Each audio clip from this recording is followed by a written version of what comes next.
continues not to be forthright.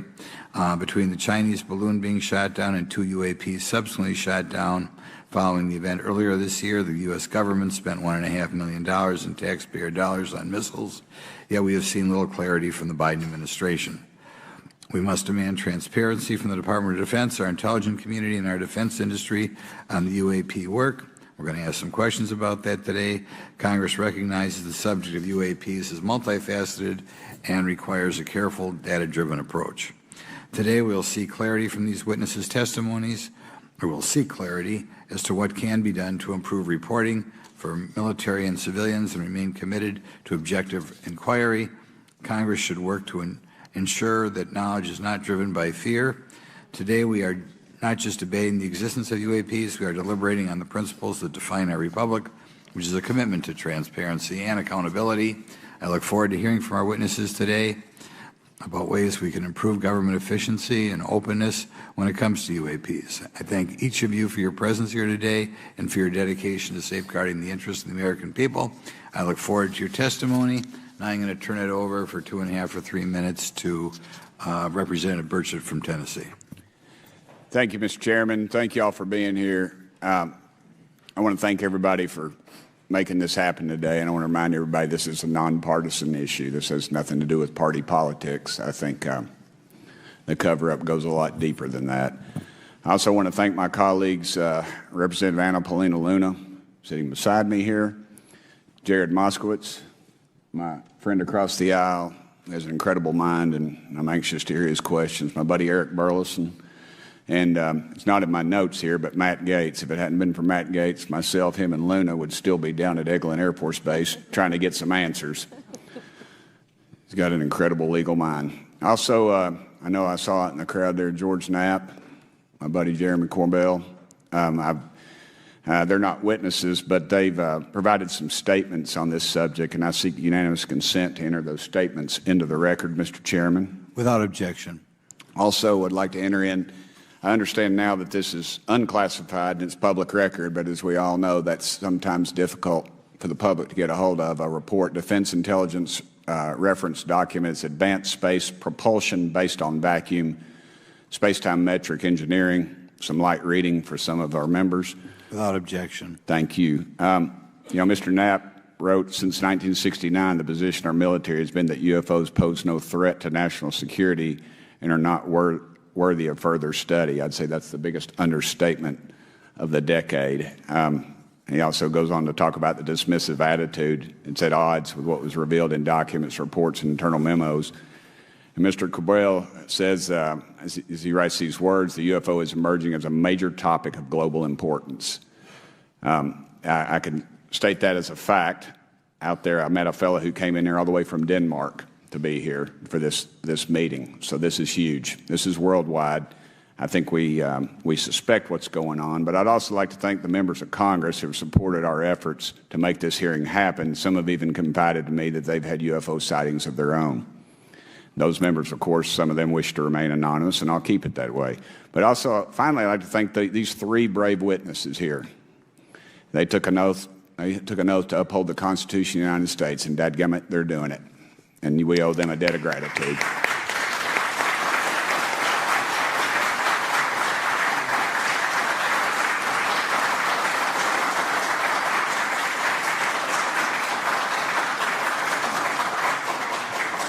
Y'all quit clapping. You're cutting in on my time.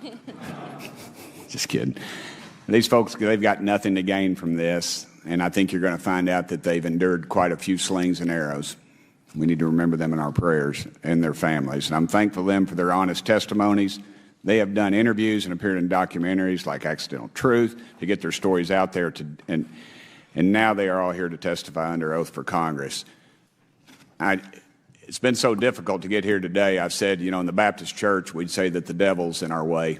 And the devil has been in our way through this thing. We've run into roadblocks from members, from the intelligence community, the Pentagon. I proposed legislation to go in the FAA reauthorization that just said if an airline pilot has a sighting, that when he makes that report to the FAA, that it would come to Congress. But I was told that the intelligence community did not like that, and the amendment was not even heard in committee. I think it's time for this country to take back our country. We need to tell the folks at the Pentagon they work for us. Dadgummit, we don't work for them. And that's exactly the point. This is an issue of government transparency. We can't trust a government that does not trust its people. We're not bringing little green men or flying saucers into the hearing. Sorry to disappoint about half y'all. We're just going to get to the facts. We're going to uncover the cover-up, and I hope this is just the beginning of many more hearings and more people coming forward about this. And I yield back the remainder of my time. I think, is it to Representative Luna, Mr. Chairman, or is that? Yeah, we'll call Ms. Luna for her statement. The circumstances surrounding UAPs has captivated the attention of the American people for decades, ingrained in even the minds of our nation's leaders from Jimmy Carter to Barack Obama, Hillary Clinton to Donald Trump, Marco Rubio to Chuck Schumer, John Radcliffe to National Security Council officials. Yet from Roswell, New Mexico to the coast of Jacksonville, Florida, the sightings of UAPs have rarely been explained by the people who have firsthand accounts of these situations. This is largely due to the lack of transparency by our own government and the failure of our elected leaders to make good on their promises to release explanations and footage and mountains of overclassified documents that continue to be hidden from the American people. This isn't just how I feel. In fact, the American people largely believe that the government has actively covered up the truth about UAPs. One poll in particular found that 68% of Americans believe that the government is hiding information about UAPs and not being honest about what we know about them. And from my personal experience, I believe the same thing. Another poll found that nearly half Americans believe that the federal government is doing a very bad or somewhat bad job of dealing with reports of UFO sightings. As Representative Burchett just referenced on the FAA bill that just went through, you can tell that that's exactly happening. Considering the thousands of testimonies and videos taken on people's phones and eyewitnesses' accounts made by credible witnesses such as doctors, pilots, scientists, and active duty service members, it is unacceptable to continue to gaslight Americans into thinking that this is not happening or that the potential of intelligent life forms exists other than humans. Even more alarming is the fact that these eyewitnesses are many of times service members and have no assurance that their lives will not be negatively impacted or even harmed by their experiences. In being an active duty service member working on an airfield, I've had conversations with many pilots where they were in fear of coming forward for retribution and or being taken off flight status. How do we know this? Because the government has said nothing to assure us otherwise. They have also did nothing to calm the concerns of over 20% of Americans who have reported to have seen UFOs or UAPs. We are simply told not to question the government and that the government has it under control. Today is the first hearing of its kind where we will attempt to get down to the bottom of what is actually happening with UAPs. But we will hear from people who have had personal sightings rather than Pentagon bureaucrats who have always been sent to stonewall our investigations. Just so that the press knows and the people know, we were even denied access to a classified briefing in a SCIF prior to this hearing due to the amount of hoops that we had to jump through to grant temporary clearance to witness Grush, who has knowledge of classified information. It is time to have an open-minded discussion on this topic, to hear the evidence and understand the magnitude of what this means not just for our nation, but for humanity. Thank you, Chairman. I yield back the rest of my time. Thank you very much, and I'd like to thank you and Mr. Burchett for bringing this topic to my attention. Now we'll recognize National Security Subcommittee Ranking Member Garcia for 10 minutes. Well, thank you, Mr. Chairman, and I want to thank first our witnesses for joining us today. I want to begin by thanking you all for your service to our country and for sharing your voices today and your courage to be here as well. To Mr. Graves, particularly grateful to you to spend some time that we had for you to share with candor some of your experiences, so I appreciate that as well. I do want to thank all the members of our subcommittee today and also those that are here and have waved on for their incredible interest in this issue, particularly to Congressman Burchett. I know that your leadership has brought us to this place today, and I want to thank you for that, as well as everyone else that's been engaged in this work. I also want to thank the oversight staff, who I know has been working very hard to ensure that today's hearing is serious, that it's transparent, and that it also provides appropriate answers, as our oversight body always demands. Now, it's really important that we're here in a bipartisan way to have this conversation, which really, to the heart of it, is about national security and key to the subcommittee's core purpose. This is the subcommittee on national security of the Oversight Committee. Now, our witnesses will testify today that UAPs have posed a serious safety threat, and we must understand this. More broadly, we're dealing with real questions that get to the heart of our faith in government. Faith in our institutions, as we all know, is at an all-time low. Partisanship and alternative facts make it too easy to doubt narrative or our institutions. But this hearing will offer the public unique perspectives, building on years of reporting by both federal agencies and the independent media. Now, some of the earliest reporting on this issue was a groundbreaking 2017 New York Times report, which revealed research, as we know now, on unidentified anomalous phenomena, or as many call UFOs, by the Defense Intelligence Agency. Mr. Graves and Commander Fraver's experiences with UAPs have also been documented by the public, not just by the New York Times, but CNN and many other national news outlets. Now, the Office of the Director of National Intelligence has published public reports documenting UAPs, and on June 9, 2022, NASA announced that the agency is commissioning a study to, of course, examine unidentified anomalous phenomena. Now, the sheer number of reports, whistleblowers, and studying these incidents, we still don't have a complete picture of actually what's going on, particularly as our witnesses will testify on the civilian side, and that is a real problem that we have today in the country. Now, it's very important that we show that Democrats and Republicans in Congress can come together in a bipartisan way to cut through misinformation and to look at the facts in a serious and thoughtful manner. If we are to advance oversight and public disclosure, we must also gain the broad support of the public. We will succeed getting facts out to the public faster if there is a broad public support as part of the process. Now, I understand fully the Department of Defense is hesitant to share information that could also undermine our national security by revealing information on the capabilities of our own aircraft, our sensors, and other sensitive material. At the same time, many people believe that we're withholding information from them, and that is dangerous also.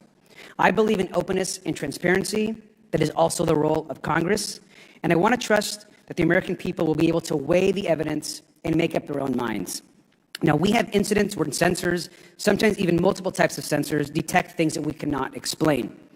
UAPs, whatever they may be, may pose a serious threat to our military or civilian aircraft, and that must be understood. Now, my career and training as a longtime and career educator and teacher and researcher tell me that we should never rule anything out. We know that our space, of course, is vast and undiscovered. I also want to note that Mr. Sean Kirkpatrick, director of the All-Domain Anomaly Resolution Office, the component of the DoD office that investigates UAP data, has testified before the Senate this year that his unit has found no evidence of extraterrestrial activity. NASA has also stated they don't have evidence of extraterrestrial life either, and we've heard this, of course, from some of our government agencies. And we should remind viewers and witnesses, which I think is really important, that we also cannot share classified information in public settings. But questions, of course, remain that people want to see data and information for themselves. The enormous interest in the hearing today underscores the importance of a fair and open look at the evidence from witnesses who can share their unique perspectives. Now, I know I certainly have a lot of questions, and I know that all the members of our committee do as well. We should come to this hearing with an open mind, and we should not let our existing ideas restrict us on either side. I hear over and over from many agencies the stigma around reporting and investigating UAPs prevents us from getting real answers. We know that whistleblowers have reported harassment, intimidation, or stigma as well, and this is not acceptable. If people can't report incidents which would have national security or safety implications, then that also has serious consequences for us. As ranking member of this subcommittee, I know my job would be completely impossible if whistleblowers or others feel intimidated to come before this committee. We can't be afraid of asking questions, and we can't be afraid of the truth. I'm proud to say that this hearing builds upon bipartisan work by members of the House and Senate dating many years back, which has sought to increase awareness within the Department of Defense and to mandate more of Congress of UAPs. We know the Senate is taking up an amendment to their defense authorization bill, which will create a commission with broad declassification authority, and we should all agree that that is an important step. Members of both parties and senior officials in multiple administrations have taken an interest in this issue, and we're proud to carry and build that confidence in the American people. This hearing will also not be the end of this discussion, but a new chapter and start to years and years of work that many folks, both in the public and within government, have been working on. We should encourage more reporting, not less, on UAPs. The more we understand, the safer we will be. We will hear testimony from witnesses today with a long record of service to the American people and with subject matter expertise. Our witnesses have a unique opportunity to share their perspective, insights, and their experiences with the American people. And I encourage all of my colleagues to engage with these difficult questions with an open mind and to follow the facts on behalf of our country. I also just want to say more broadly that we should look at this hearing and believe that everything is on the table as it relates to UAPs. I think an open mind is absolutely the best. I want to yield the 2.5 minutes, the remainder of my time, to the representative from Florida, Representative Moskowitz, for an opening statement. He also has been very much engaged in this issue, and I want to thank him for his leadership. Congressman. Thank you, Ranking Member Garcia. Thank you, Mr. Chairman. I want to thank Tim Burchett and Anna Paulina Luna for their leadership in pushing this hearing forward. I want to thank, obviously, committee staff and their staff working on this on a bipartisan basis because many Americans are deeply interested in this issue, and it shouldn't take the potential of non-human origin to bring us together. Additionally, I want to thank the witnesses for coming forward to share your perspectives, your thoughts, and the sightings of UAPs. Unlike other hearings many times in Congress, you're not here to help a political party, but you're here to share information with the American people. And it's not something that is just going on in this administration. It's something that's spanned many administrations. For decades, many Americans have been fascinated by objects mysterious and unexplained, and it's long past time that they got some answers. The American public has a right to learn about technologies of unknown origins, non-human intelligence, and unexplainable phenomena. Those are not the words of a UFO Twitter account, though that is a direct quote from Majority Leader Chuck Schumer, that the American public has a right to learn about technologies of unknown origins, non-human intelligence, and unexplainable phenomena. In an interview with Fox News, recent former Director of National Intelligence John Radcliffe confirmed the U.S. government is aware a lot more sightings of UAPs, and that they have not made that information public. I quote, "There are a lot more sightings that have not been made public," Radcliffe said to Fox News. For me, this hearing is about transparency. We unfortunately live in a time in which many people distrust government and our institutions, and overclassification of information away from the American public or even Congress contributes to today's politics. The American people have regular questions. What are UAPs? How come the media doesn't report more on them? Are they foreign adversaries? Are they U.S. technology? Are they something else?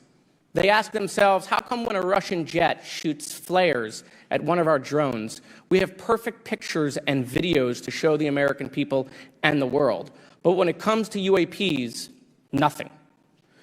Of course, we must always protect our national security to maintain our superiority, like when stealth helicopters were only rumored to exist but were used in the Osama bin Laden raid in 2011.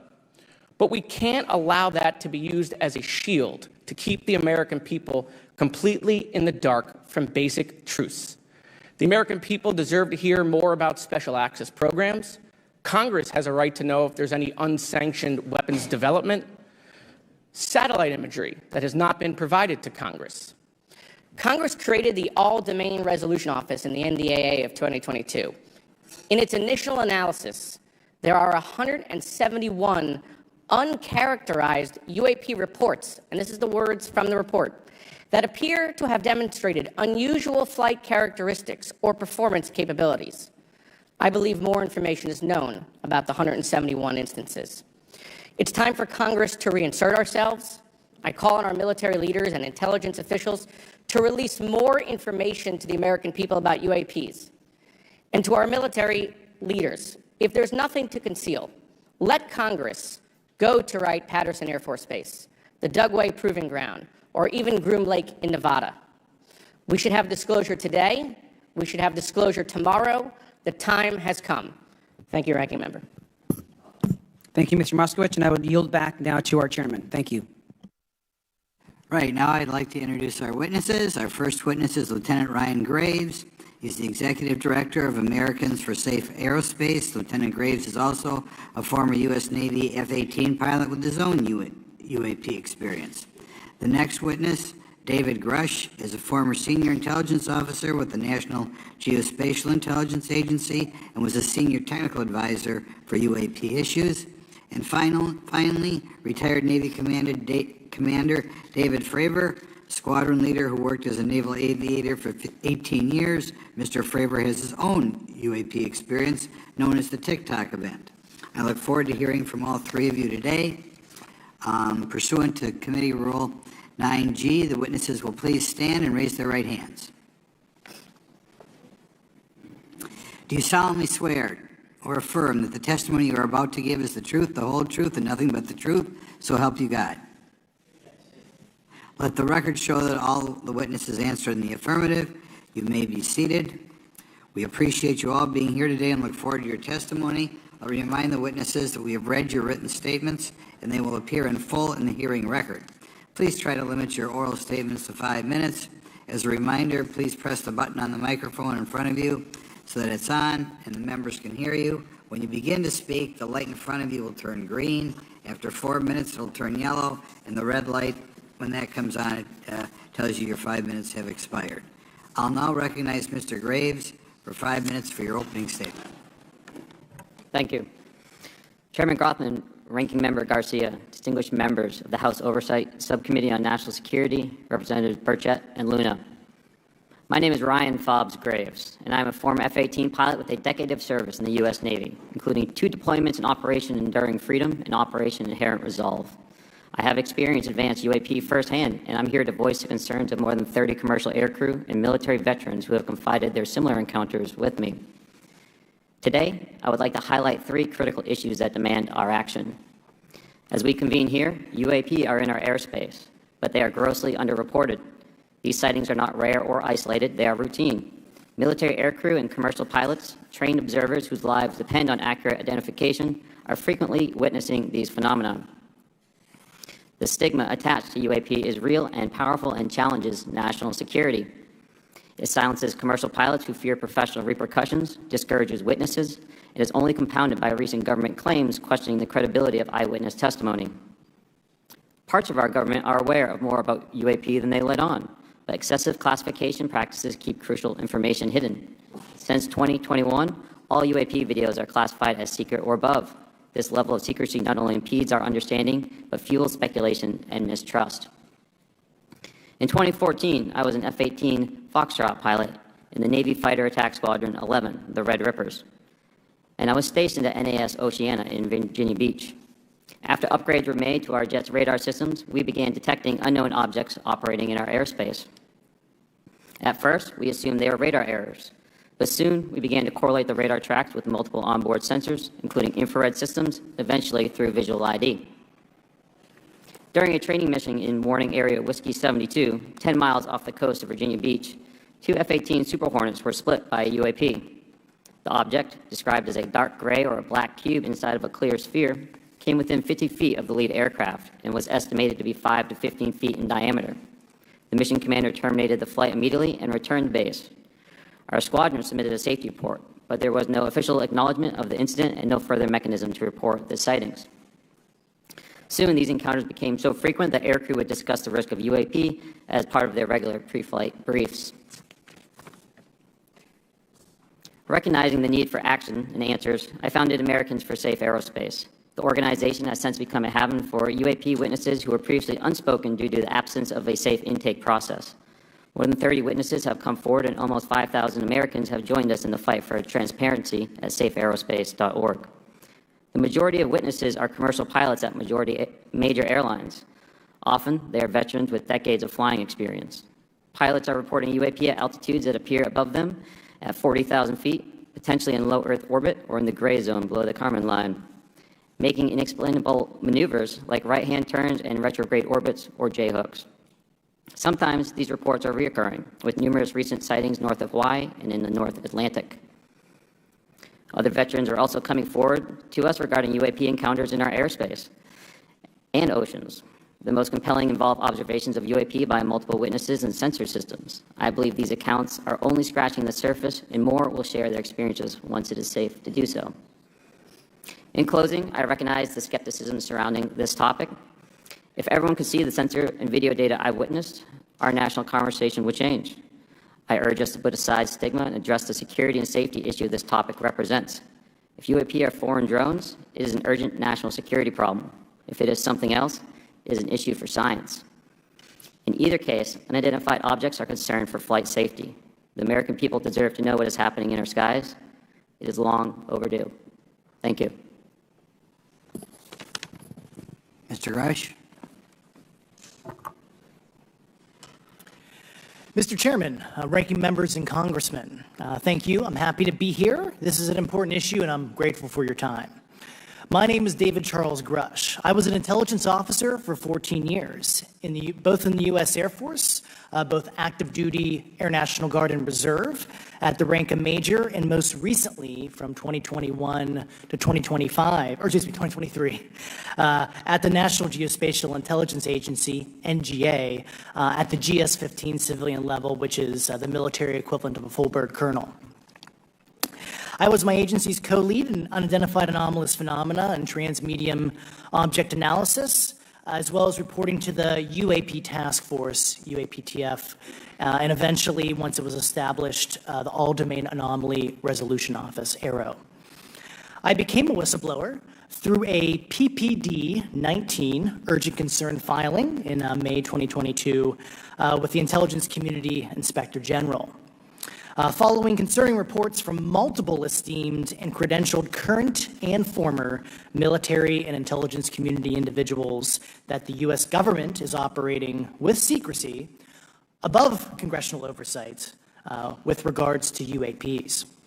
My testimony is based on information I've been given by individuals with a long-standing track record of legitimacy and service to this country, many of whom also have shared compelling evidence in the form of photography, official documentation, and classified oral testimony to myself and my various colleagues.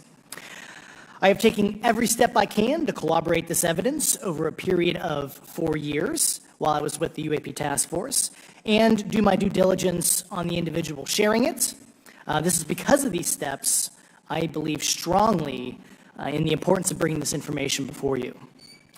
I am driven by a commitment of both to truth and transparency, rooted in our inherent duty to uphold the United States Constitution and protect the American people.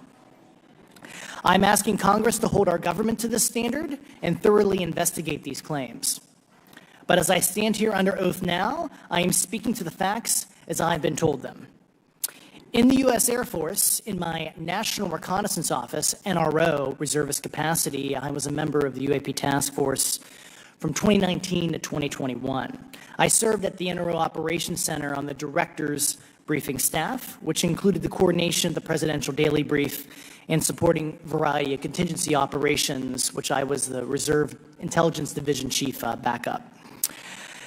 In 2019, the UAP Task Force Director asked me to identify all special access programs and controlled access programs, also known as SAPs and CAPs, we needed to satisfy our congressionally mandated mission, and we were direct report at the time to the DepSecDef.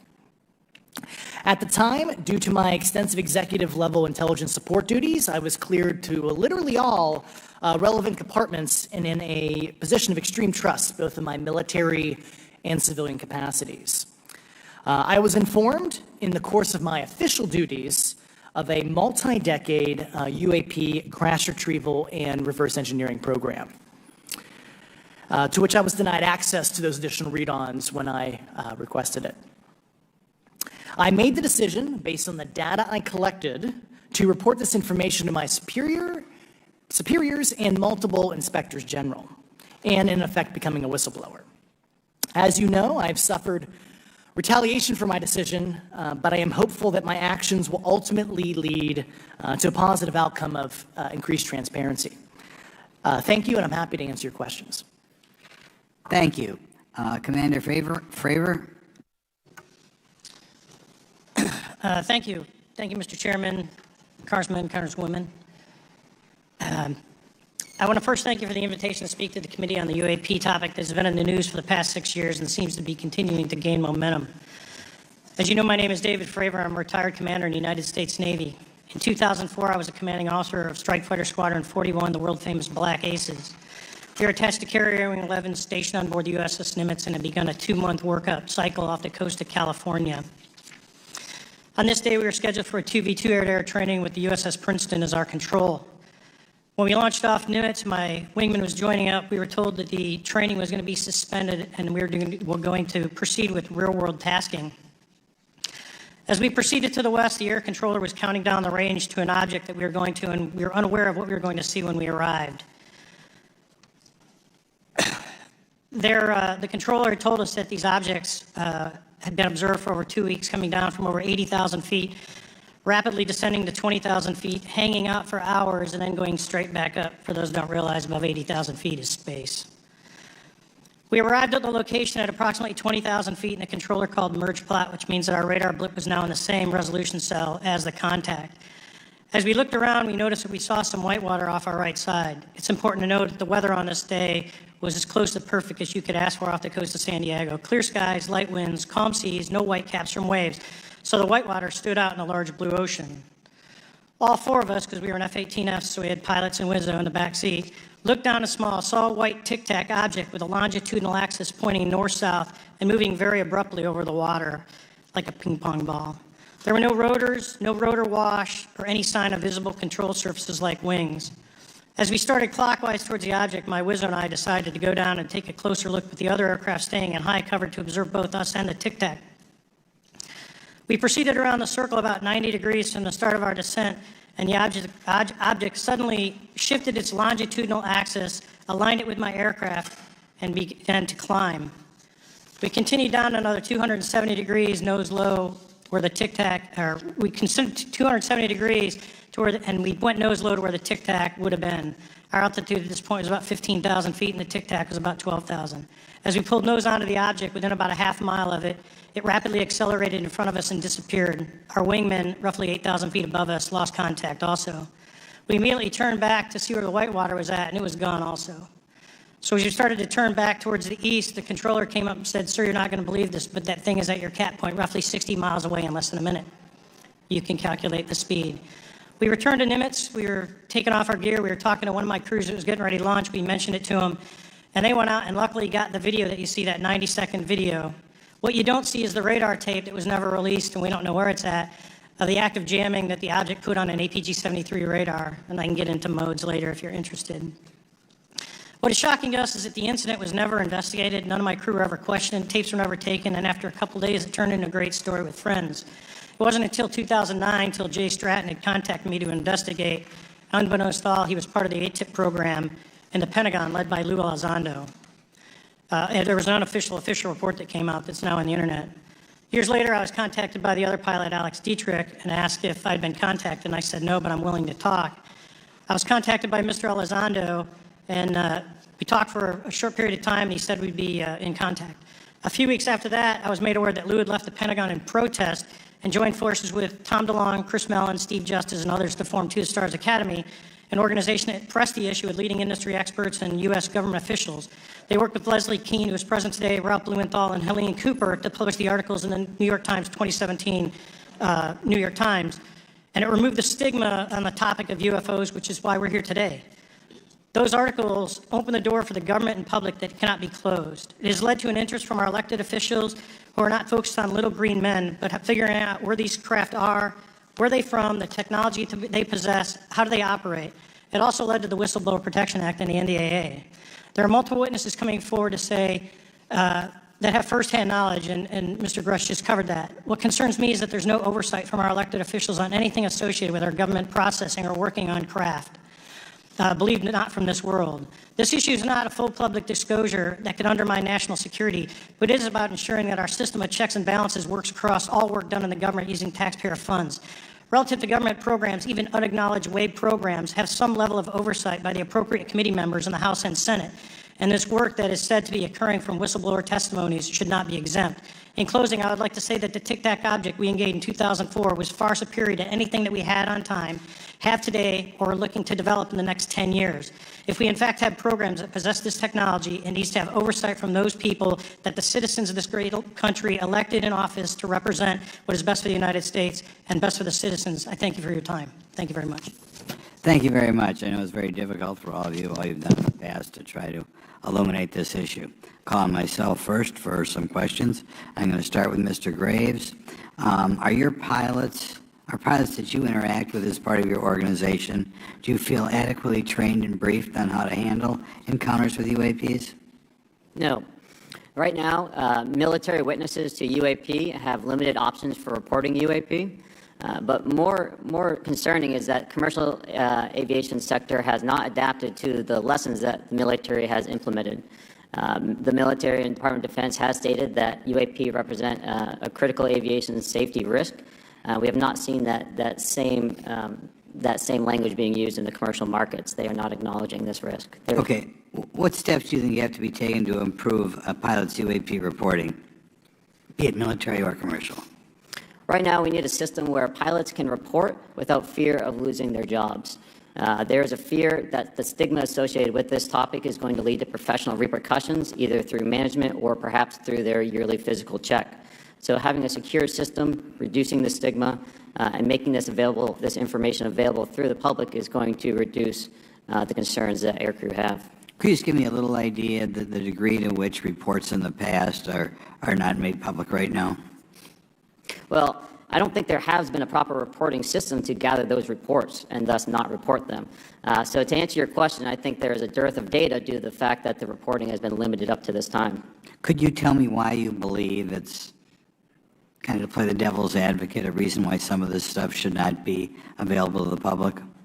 There's certainly some national security concerns when we use our advanced sensors in our tactical jets to be able to identify these objects. However, there's no reason that the objects themselves would be classified. I would be curious to see how the security classification guideline actually spells out the different nuances of how this topic is classified from the perspective of UAP, not national security. I'll give you a follow-up on that. Assuming that there are reasons why not all this should be made public, this has been around for a long period of time. Can any of the three of you think of any reason why anything related to UAPs, say 15 years and back, should not be immediately made public? I think one of it is acknowledging a vulnerability, both from a collection and I'll just say a countermeasure perspective. So it's that we haven't cracked for many years. Yeah. Even say 20 years back. Is there any reason why, when you go back that far, things shouldn't be made public? Unless it shows a specific national security vulnerability as it relates to a weakness in particular defense system. Okay, Mr. Fraver, the TikTok incident that you were engaged occurred in 2004. What kind of reporting took place after that incident? None. We had a standard debrief where the backseaters went down to our carrier intel center and briefed what had happened, and that was it. No one else talked to us, and I was in the top 20 in the battle group. No one came. The captain was aware, the admiral was aware, nothing was done. Did your commanding officers provide any sort of justification? No, because I was the commanding officer of the squadron, so no. Was this incident the only UAP event that you encountered while you were a pilot? Yes, it was. Okay. This is for any one of you. Based off of each of your experiences and observations, do you believe UAPs pose a potential threat to our national security? Yes, and here's why. The technology that we faced was far superior than anything that we had, and you could put that anywhere. If you had one, you captured one, you reverse engineered it, you got it to work, you're talking something that can go into space, go someplace, drop down in a matter of seconds, do whatever it wants, and leave, and there's nothing we can do about it. Nothing. Okay. You two? Well, I would also like to add, from a commercial aviation and military aviation perspective, we deal with uncertainty in our operating space as a matter of our professional actions. Identifying friend from foe is very important to us. And so when we have unidentified targets and we continue to ignore those due to a stigma or a fear of what it could be, that's an opening that our adversaries can take advantage of. What steps should be taken to better understand and respond to UAP encounters in the interest of national security? There needs to be a location where this information is centralized for processing, and there needs to be a two-way communication loop so the operators on the front end have a feedback and can get best practices on how to process the information, what to do, and to ensure that their reporting is being listened to. Right now, there is not a lot of back and forth. Mr. Grush, in your complaint to the Intelligence Community Inspector General, you claim that you believe information is being hidden. What kind of information do you think was hidden, and do you think it should remain hidden? Yes, I can speak to that very briefly in unclassified manner, as the preponderance of my complaint was classified to the intelligence communities.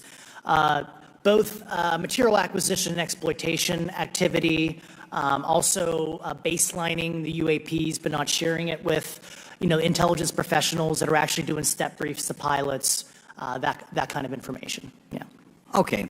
Thank you very much. Now we'll go to Mr. Garcia. Thank you. Again, thank you all for your service and for testifying today. Want to just talk about UAPs as it relates to what we're seeing in the pilots' interaction with UAPs. Particularly, Mr. Graves, one of the concerns that for members of this committee is this idea that pilots, there's no system to actually report UAPs and the stigma around pilots. And so can you just briefly, you mentioned that you're working with 30 pilots right now that have had encounters with UAPs, but you've also, I believe, discussed and know of many more pilots. This is just those that you're currently working with. Is that correct? Can you expand on that? Certainly. I'll break that down in two ways. First, when we were first experiencing these objects off the eastern seaboard in the 2014 to 2015 time period, anyone that had upgraded their radar systems were seeing these objects. So there was a large number of my colleagues that were detecting these objects off the eastern seaboard. They were further correlating that information with the other onboard sensors, and many of them also had their own eye sightings as well of these objects. Now, that was our personal first-hand experience at the time. Since then, as I've engaged this topic, others have reached out to me to share their experiences, both on the military side as well as the commercial aviation side. On the military aviation side, veterans that have recently got out have shared their stories and have expressed how the objects we were seeing in 2014, 2015 continued all the way to 2019, 2020, and beyond. And so it became a generational issue for naval aviators on the eastern seaboard. This was something we were briefing to new students. This is something that was included in the notice to airmen to ensure that there was no accidents. And now with commercial aviators, they are reaching out because they're having somewhat similar experiences as our military brothers and sisters, but they do not have any reporting system that they can send us to. And let me just add to, and both to Mr. Fraver as well as Mr. Graves, not having the system for reporting, would you both agree that it's harmful to not just our national security interests, but to understand this phenomenon of what's happening with UAPs? I think it's actually a travesty that we don't have a system to correlate this and actually investigate. So if you took the East Coast, there's coastal radars out there that monitor our air defense identification zone, so out to 200 miles. They can track these, so when you see them, they could actually go and pull that data and get maneuvering. And instead of just having the airplanes, there's other data sources out there. And I've talked to other government officials on this. So you need a centrally located repository that these reports go to. So if you just stuck it in DOD, you wouldn't get anything out of the Intelligence Committee because they have a tendency not to talk. But if you had a central location where these reports would come in, not just military, but also commercial aviation, because there's a lot of that going on, especially if you talk to anyone that flies from here to Hawaii. Over the Pacific, they see odd lights. So I think you need to develop something that allows you a central point to collect the data in order to investigate. Mr. Graves? I would concur with everything Mr. Fraver said.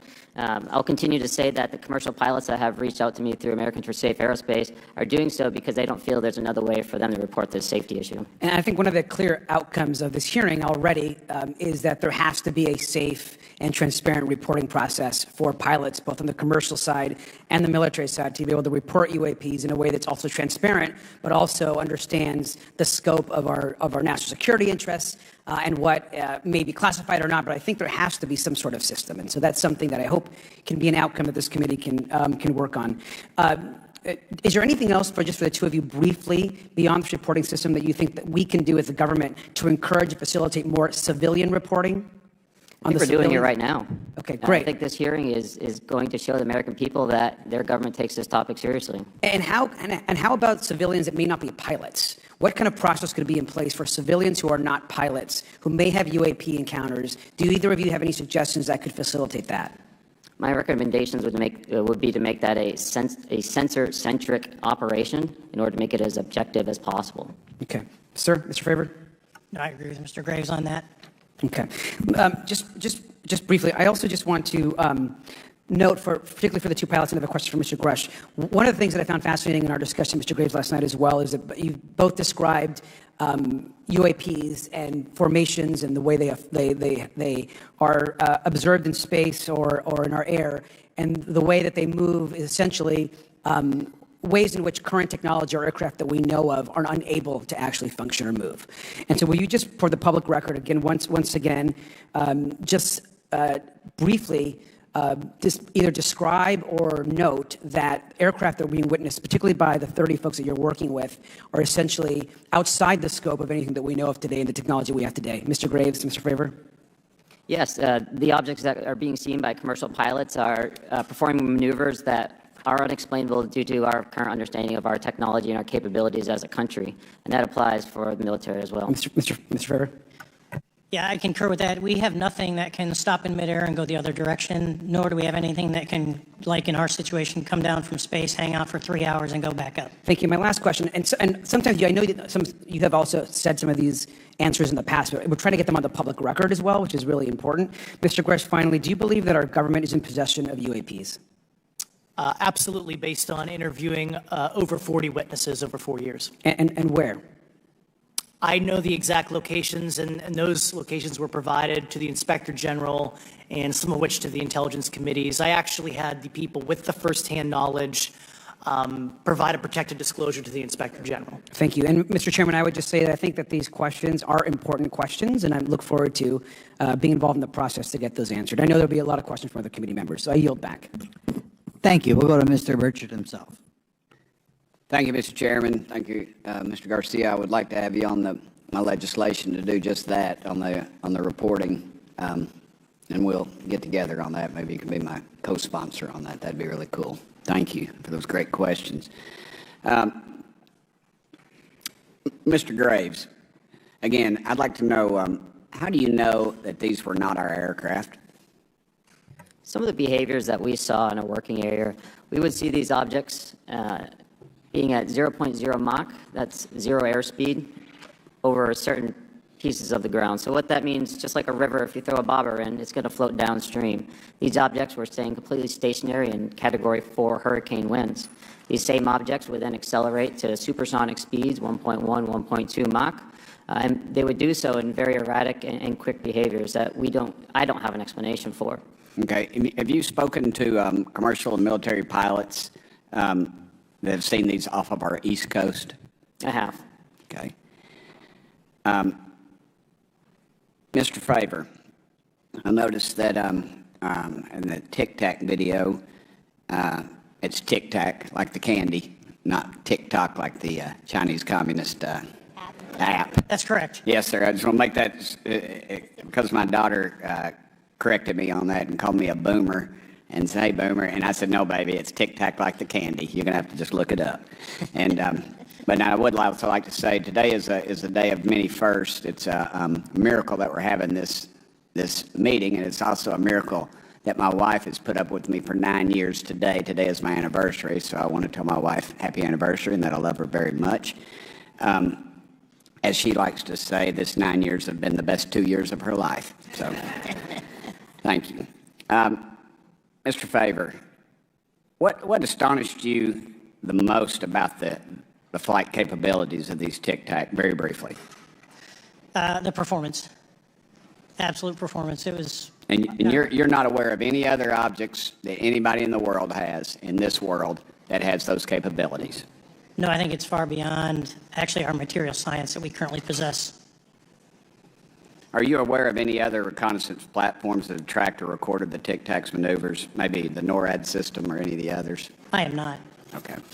Mr. Grush, thank you for being here, brother. Thank you all very much. Have you faced any retaliation or reprisals for any of your testimony or anything on these lines? Yeah, I have to be careful what I say in detail because there is an open whistleblower reprisal investigation on my behalf, and I don't want to compromise that investigation by providing anything that may help provide somebody information. But it was very brutal and very unfortunate, some of the tactics they used to hurt me both professionally and personally, to be quite frank. Yeah. It's very unfortunate. As they say, when you're over the target, that's when they do the most firing at you. Do you have any personal knowledge of people who have been harmed or injured in efforts to cover up or conceal these extraterrestrial technology? Yes. Personally. Have you heard, have anyone been murdered that you would think, that you know of or have heard of, I guess? I have to be careful asking that question. I directed people with that knowledge to the appropriate authorities. Maybe in a, if we could get in a confidential area of SCIF, we could talk about that. But unfortunately, we were denied access to the SCIF, and that's very unfortunate in this scenario. Mr. Fraver, do you believe that you witnessed an additional object under the water in relation to your encounter? I will say we did not see an object. There was something there to cause the whitewater, and when we turned around, it was gone, so there was something there that obviously moved. Okay, it was not the same object, though, that you were looking at, correct? No, we actually joked that the Tic Tac was communicating with something when we came back, and because the whitewater disappeared. We were, in another instance, we're told about the capabilities of a jamming during viewing of when there were some people chasing some of these objects. Did you experience any of that jamming or interrupting your radar or weapons system? My crew that launched after we landed experienced significant jamming to the APG-73 radar, which was what we had on board, which is a mechanically scanned, very high-end system prior to the APG-79. And yes, it did pretty much everything you could do, range, velocity, aspect, and then it spit the lock, and the targeting pod is passive. That's what we were able to get the video on. I'm about to run out of time, but are you aware of any of our enemies that have that capability? No. Okay. I would also like to note for the record that, like George Knapp, breaking Area 51, he's the reason I knew about that, and the reason I know about the Tic Tacs is Leslie Keene from New York Times article, and I would encourage everybody to read that. Thank you, Mr. Chairman. I yield back to you for no time. Very good. Mr. Raskin? Thank you, Mr. Chairman. Mr. Graves, you reported UAP encounters during training flights, I think, and have since come forward to warn the Pentagon that these encounters may be putting pilots at risk. My first question is, you've identified these as taking place on the East Coast. Is it just on the East Coast where these encounters have been reported? No. Since the events initially occurred, I've learned that the objects have been detected essentially where all operations, Navy operations, are being conducted across the world. And that's from the All-Domain Anomaly Resolutions Office reporting. All right. Can you describe your experience after you decided to come forward and go public with your experience? Certainly. Like many others, in 2017, I saw the New York Times article come out as well.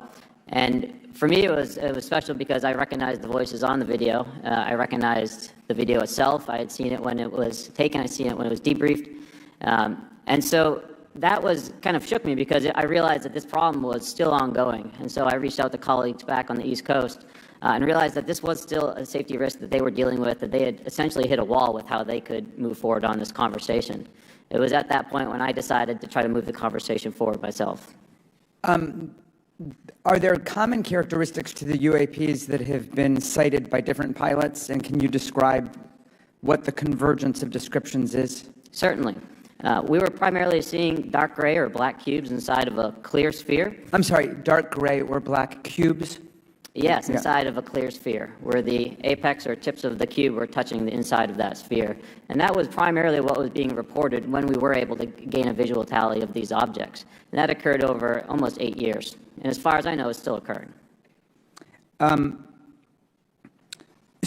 I take it that you're arguing what we need is real transparency in a reporting system so we can get some clarity on what's going on out there, because there are many pilots in your situation, but we should have a way of developing a systematic inventory of all of such encounters. Is that right? Yes, and I think we need both transparency and the reporting. We have the reporting, but we need to make sure that information can be promulgated to commercial aviation as well as the rest of the populace. Mr. Grush, what about you? What was your experience after you came forward? Well, it's only been about 2 months or so I guess my experience has been overwhelming support from former colleagues of mine that have privately messaged me, and I do appreciate that. But I do have knowledge of active planned reprisal activity against myself and other colleagues, and it's very, very upsetting to me. Coming from where? Certain senior leadership at previous agencies I was associated with. And that's all I'll say publicly, but I can provide more details in a closed environment. Okay. Well, I hope you understand that there would be bipartisan rejection of any attempt to vilify, demonize, or engage in other reprisals against our witnesses and people who are telling the truth from their perspective. Yeah, there were certain colleagues of mine that were brutally administratively attacked, and it actually makes me very upset as a leader to see that happen to other coworkers and actually superiors of mine over the last 3 years. How do you account for that response? That seems like a bizarre response. I call it administrative terrorism. That's their quiver, their tool in the toolbox to silence people, especially, the career government service cares about their career, cares about their clearance, their reputation to climb the ladder. And when you threaten that career path, a lot of people back off. But I'm here to represent those people. So, Mr. Fraver, what about you? What has your experience been since you've come forward with your perspective on this? Actually, I've been treated very well. And the 6 people that were involved, myself included, all of them have or will be retiring from the military as 05s or 06s. And all my friends that are very senior, 3 and 4 stars, I've talked to them. They believe, they understand there's a problem. But no, I was actually treated really well. And what is your general interpretation of these phenomena? Or what is your current thinking of trying to make sense of them? Well, I'll say, I'm not like a UFO fanatic. It's not me. But I will tell you that what we saw with 4 sets of eyes over a 5-minute period, still, we have nothing close to it. It was amazing to see. I told my buddy I wanted to fly it, but yeah, it's just an incredible technology. All right, Mr. Chairman, thank you very much. I'll yield back to you. Thanks. On to Ms. Luna. Mr. Grush, in speaking to you yesterday, I just wanted to follow up on Representative Raskin's questions. In the last couple of years, have you had incidences that have caused you to be in fear for your life for addressing these issues? Yes, personally. Okay. Yeah. I just want everyone to note that he's coming forward in fear of his life. To put in perspective, if they were really not scared about this information coming out, why would someone be intimidated like that? To your knowledge, are NHIs working with adversarial foreign governments in either technology exchange programs or back engineering programs? I don't have data on that. I'm not sure. Have you heard or you had people come forward to present that evidence? Not that particular evidence that you just espoused.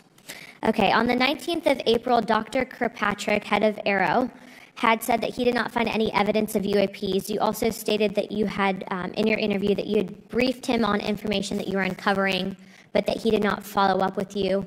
Were the items that you divulged to him pertinent to national security? Yes, him and I had a classified conversation in April 2022 before he took over AARO in July 2022, and I provided him some concerns I had. Do you know why he might not have followed up with you? Unfortunately, I cannot read his mind. I wish he did. I was happy to give sage counsel to him on where to look when he took the helm of AARO. Okay, and then my last question for you before I move to Mr. Graves is you received prior approval from the Defense Department to speak on certain issues, correct? Correct, through DOPSR, DoD Pre-Publication and Security Review, and I just want to remind the public, they're just looking from a security perspective.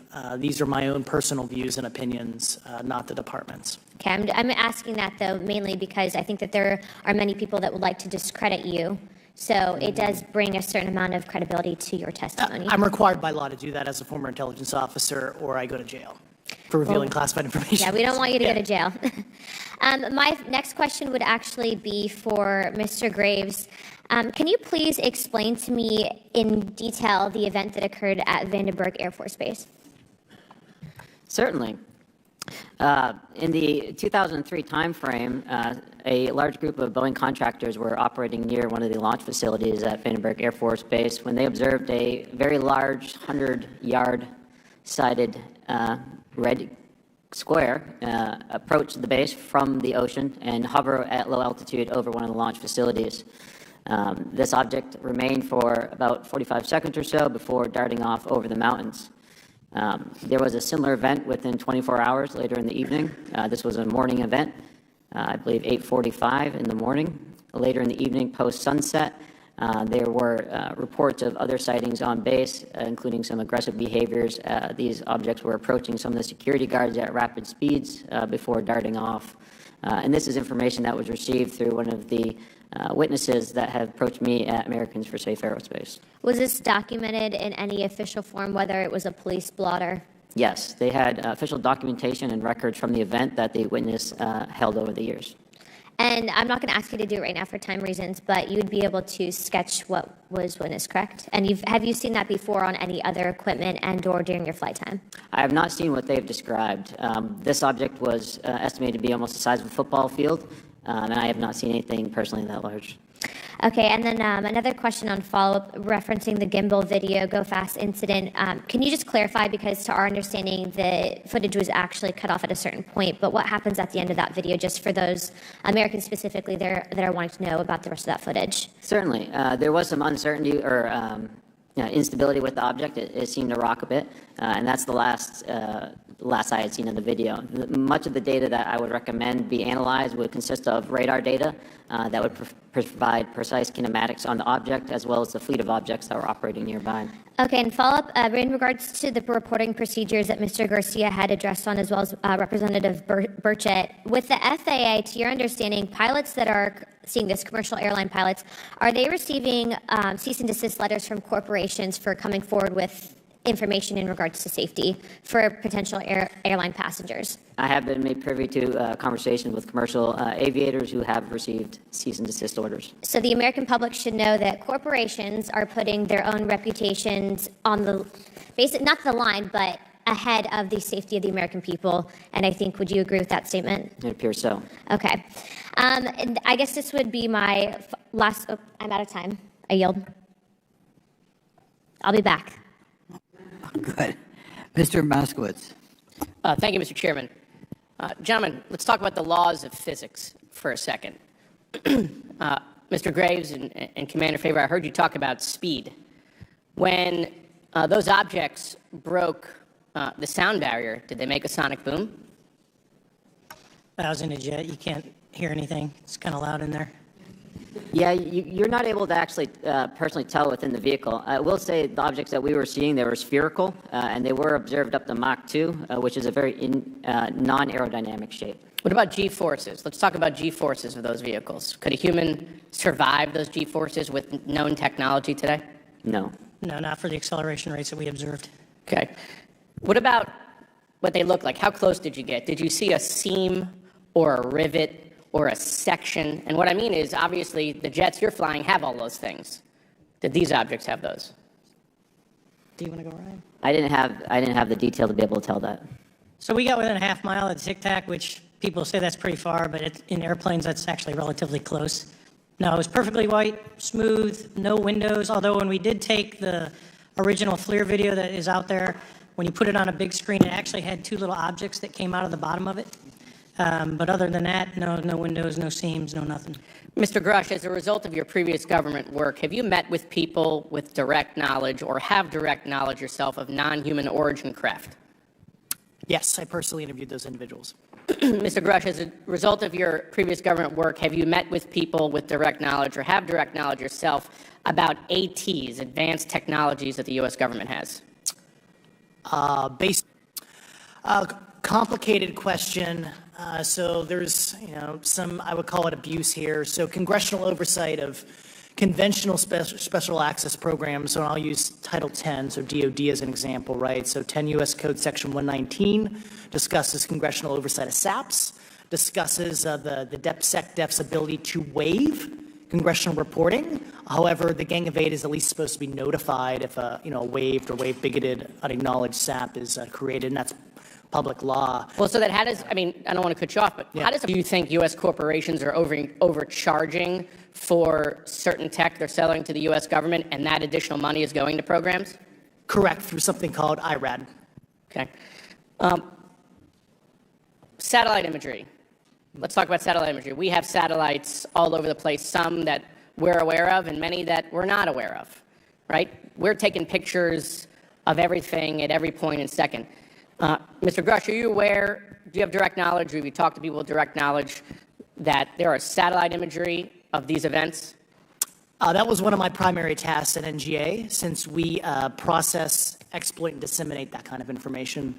I've seen multiple cases, some of which, to my understanding, and of course I left NGA in April, so that's my information cutoff date, but I personally reviewed both what we call overhead collection and from other strategic and tactical platforms that I could not even explain prosaically. And I have a degree in physics, by the way, as well. And I am aware that you guys have not seen these reports, unfortunately. And I don't know why. Do you have direct knowledge, or you had spoken to people with direct knowledge that this imagery applies to crash sites, crash imagery? I can't discuss that in an open session. Okay. Do you have any information that the U.S. government is involved in a disinformation campaign to deny the existence of certain UAPs? I can't go beyond what I've already stated publicly in my News Nation interview because it touches other sensitivities. Okay. I'll yield the balance of my time back. Thank you, Mr. Chairman.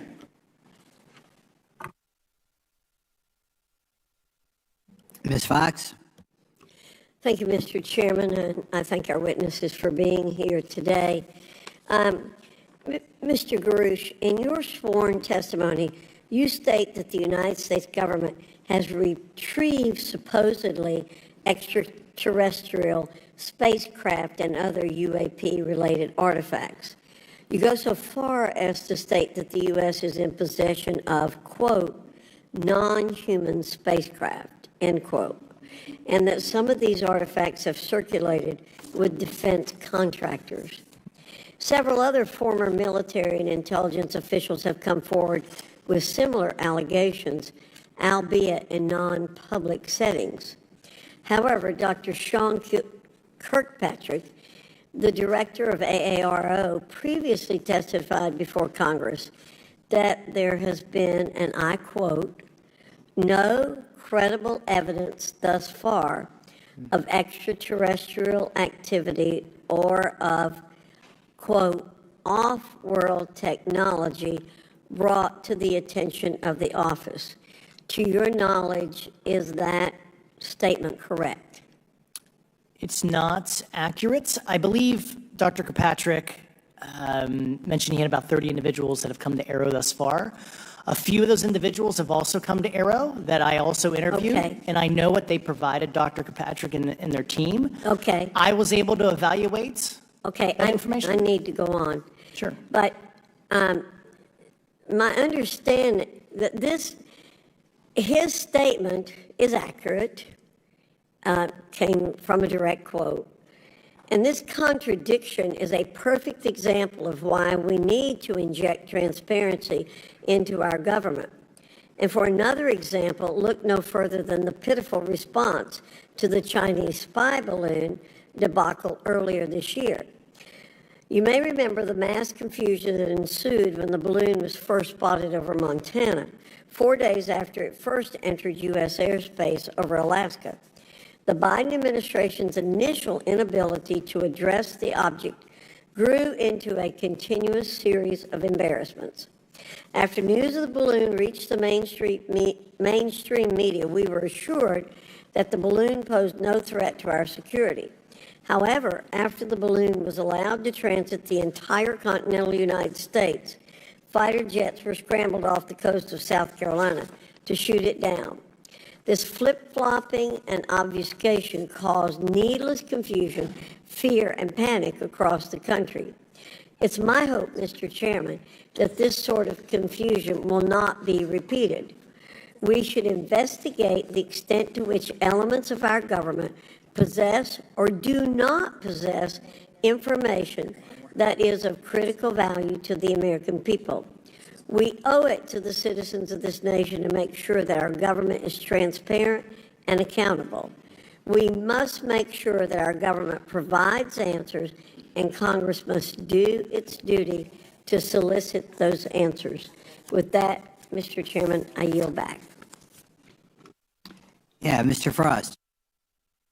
Thank you, Mr. Chairman. In 2022, NASA announced that it was commissioning an independent study team to examine UAPs. The NASA team is comprised of scientists across different fields, as well as former astronauts and pilots. In May, the independent study team held at its first public meeting, which included the perspectives from NASA senior leaders, as well as perspectives from the Department of Defense and intelligence agencies.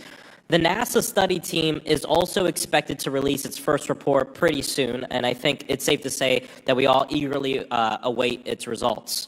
Mr. Graves, how might NASA's research influence the commercial industry regarding safety in UAP? I think NASA has a big role to play as far as commercial aviation safety, and it's one of their original charges as an organization. One of the recommendations that have been put forward is to utilize their existing aviation safety reporting system to serve as a short-term fill and trusted platform for pilots that want to report on UAP. It also has built-in analytics capability and is funded by Congress. Gotcha. And also, Mr. Graves, are there any other industries that may be influenced by the NASA research on UAPs? And if so, how so? Well, I think there is a large swath of commercial capabilities that could be brought to bear on this topic, from space-based or ground-based sensor systems that are available open source or through commercial marketplaces. And I think NASA's work, as they work to identify and highlight specific parameters that can be found, we can take that information and promulgate this to the public sector so that we can have a more open conversation about what we're seeing. You know, in 2020, the Department of Defense released several videos of UAPs, including Mr. Fraver's experience, U.S. Navy pilots that recorded footage. In 2021, the Office of the Director of National Intelligence released a preliminary report on UAP events. NASA Administrator Bill Nelson stated that NASA would begin to investigate these events. In fact, I sit on Science, Space, and Technology Committee, and when we were doing a hearing with the NASA Administrator Bill Nelson, I asked, why NASA needed to be fully funded. And there were many great reasons, but one of them was actually had to do with UAPs. He actually mentioned, is there life out there? I don't know. And so either way, these actions ultimately led NASA to assemble the independent study team that I mentioned earlier. Also in 2021, Harvard University stood up the Galileo project to research and examine the origins of UAP. So it seems like both, from NASA and in the higher education community, because of the work that y'all have done and people standing up, I think we're seeing some of that stigma slowly going away. Mr. Fraver, do you believe that military pilots feeling empowered to share their UAP experiences has directly impacted the scientific community's research goals on this topic? I would say yes. I would say that, starting in 2017, when it actually came out, it took that stigma away. I mean, I've talked to multiple senators who said prior to that, if you'd have mentioned UAP, you'd have been laughed off the hill. And now we're sitting here today for a public testimony on what's actually going on. I'm hoping that this curve will be more of an exponential and we'll get more and more transparent to the level that we can. Yeah. I mean, it's important. I couldn't imagine, I'm not a pilot, but I used to fly gliders in Civil Air Patrol. Huh? Yeah. Pilot? And so either way, I mean, I couldn't imagine, being in the glider and seeing something, and then not feeling like I had the agency to talk about it. Mr. Graves, can you discuss the importance of seeking scientists to sit on your advisory board? Absolutely. I think ultimately this is going to be a scientific problem. And not only that, it's also an engineering problem. I've been working with the American Institute of Aeronautics and Astronautics to help them stand up a UAP integration committee to help integrate their engineering prowess into this problem. And so, yes, very much, I think this is an engineering and scientific problem as much as a national security problem. And how might Congress help to facilitate partnerships between the scientific community and the UAP focus groups within government? Well, I think one of the things they can do is to have these types of hearings to communicate to the public that this is a topic of interest. I think that there is a pseudo-market, if you will, of interested capabilities and talent that want to approach this topic, and we're seeing that start to grow now. So I think continued conversation, reduction of stigma is going to allow that to flourish and allow answers to help generate themselves. 100%. Well, thank you all for being here, and thank you for your work. I think it's important that we keep our top scientific minds focused on this issue and look for ways to increase collaboration. Thank you so much. I yield back. Mr. Comer. Thank you, Mr. Chairman. Let me say I want to thank you for having this hearing, and I want to thank Mr. Burchett and Ms. Luna for leading this hearing. And with that, I yield my 5 minutes to Mr. Burchett. Thank you, Mr. Chairman. I'm going to direct this, I believe, to Mr. Grush, but if any of you all feel like you need to jump in, just jump right in. We're good. Has the U.S. government become aware of actual evidence of extraterrestrial, otherwise unexplained forms of intelligence? And if so, when do you think this first occurred? I like to use the term non-human. I don't like to denote origin. Keeps the aperture open, both scientifically. Right. Certainly, like I've discussed publicly previously, 1930s. Okay. Can you give me the names and titles of the people with direct firsthand knowledge and access to some of these crash retrieval programs, and maybe which facilities, military bases the recovered material would be in? And I know a lot of Congress talked about we're going to go to Area 51, and there's nothing there anymore anyway. It's just and we move like a glacier. And as soon as we announce it, I'm sure the moving vans would pull up. But please. I can't discuss that publicly, but I did provide that information both to the Intel committees and the Inspector General. And we could get that in the SCIF if we were allowed to get in a SCIF with you. Would that be probably what you would think? Sure, if you had the appropriate accesses, yeah. What special access programs cover this information, and how is it possible that they have evaded oversight for so long? I do know the names. Once again, I can't discuss that publicly and how they've evaded oversight. In a closed setting, I can tell you the specific tradecraft used. All right. When do you think those programs began, and who authorized them? I do know a lot of that information, but that's something I can't discuss publicly because of sensitive. All right. If any of y'all want to jump in on any of this, you're more than welcome to. What level of security clearance is required to fully access these programs? Well, anybody who has... and I say that because myself, Representative Gates and Representative Luna were basically turned away at one point at Eglin. So please go right ahead. Certainly a difference between member access and, say, somebody like me, but anybody who has a TSSCI clearance and meets the eligibility criteria, the access adjudicative authority should be able to grant you access. Mr. Burchett, if you'll yield, so just to put a fine point on that, there's nothing that you're aware of that's above special access program classification. It's a misnomer that there's anything actually above top secret. Executive Order 13526 delineates the classification levels. Right. But I draw a point on that because we can have access to those programs. And so the notion that we're not being given that access sort of defies our typical muscle memory here in Congress. Thank you, Mr. Burchett. I'll yield back to you. Thank you, Mr. Gates. Along those lines, Title 10, you may not know this or not, but Title 10 and Title 50 authorization, they seem to say they're inefficient. So who gets to decide this, in your opinion, in the past? It's a group of career senior executive officials. Okay. Are they government officials? Both in and out. Do what? Both in and out of government, and that's about as far as I got go you. there. Yeah. All right. Well, that leads to my next question. Which private corporations are directly involved in this program? How much taxpayer money has been invested in these programs, to your knowledge? I mean, we know we audit the Pentagon every year, and I've been here 5 years, and they failed the dadgum thing every year. They lose over $1 billion a year, we think, and I've told the Department of Defense maybe 60% of their assets are unaccounted for, whatever the heck that means. In the public sector, you go to jail for that kind of crap. So tell me. Yeah, I know when I'm $1 off of my DTS travel voucher, I get hammered, but it seems like it doesn't work the other way, If you sell over $600 worth of stuff on eBay now, you get a call from the IRS. So please, what corporations? Yeah, I don't know the specific metrics towards the end of your question. The specific corporations I did provide to the committees in specific divisions, and I spent 11 and a half hours with both Intel committees. So. Okay, has there been an active U.S. government disinformation campaign to deny the existence of unidentified aerial phenomena? And if so, why? I can't go beyond what I've already espoused publicly about that.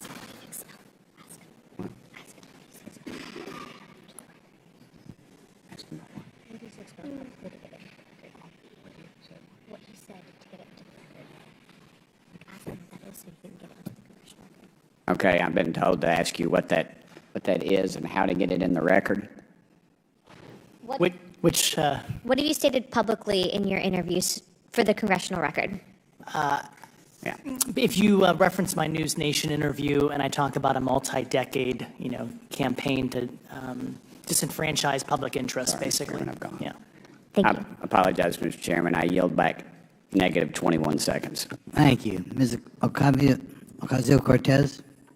Thank you, Mr. Chairman, and thank you to our witnesses for coming here today. I do concur with the ranking member as well as several other members here on this committee that this is a committee for whistleblowers and for the protection of whistleblowers as well. So we understand what you're putting on the table here and what you're putting on the line here, and we thank you for that. Mr. Grush, you sat on the Unidentified Anomalous Phenomenon Task Force created in the 2020 NDAA, correct? Yes. There have been some things that have been mentioned here during this hearing that I wanted to pick up on. Mr. Graves, you mentioned specifically during the answers to one of your questions, you named Boeing contractors being engaged in an incident regarding this red cube about a football field wide. I was wondering if you could speak a little bit about the interaction, or Mr. Grush, either of you, the interactions between defense contractor companies and any UAP-related programs or activities. So I'll just say that the information about the contractor himself were provided by a witness, and I have no particular detail in that relationship. Mr. Grush? The kind of general unclassed wave tops, certainly the contractors, are the metal benders, so to speak. They're the ones actually doing specific performance on government contracts. Are they required to issue any disclosure regarding UAP sightings, or do they engage in any reporting around this? In terms of the contractors? Yes. Not that I'm aware of. They do not. Okay. Now, when it comes to notification that you had mentioned about IRAD programs, we have seen defense contractors abuse their contracts before through this committee. I have seen it personally, and I have also seen the notification requirements to Congress abused. I am wondering, one of the loopholes that we see in the law is that there is, at least from my vantage point, is that depending on what we're seeing, is that there are no actual definitions or requirements for notification. What methods of notification did you observe? Like when they say they notified Congress, how did they do that? Do you have insight into that? For certain IRAD activities, I can only think of ones conventional in nature. Sometimes they flow through certain, I'll just say, SAP programs that have cognizant authority over the Air Force or something, and those are congressionally reported compartments, but IRAD is literally internal to the contractor, so as long as it's money, either profits, private investment, et cetera, they can do whatever they want. To put a finer point on it, when there is a requirement for any agency or company to notify Congress, do they contact the chairman of a committee? Do they get them on the phone specifically? Is this through an email to hypothetically a dead email box? A lot of it comes through what they call the PPR, Periodic Program Review Process, if it's a SAP or Controlled Access Program Equity, and then those go to the specific committees, whether it be the SAS, CASC, HISI. Thank you. I apologize.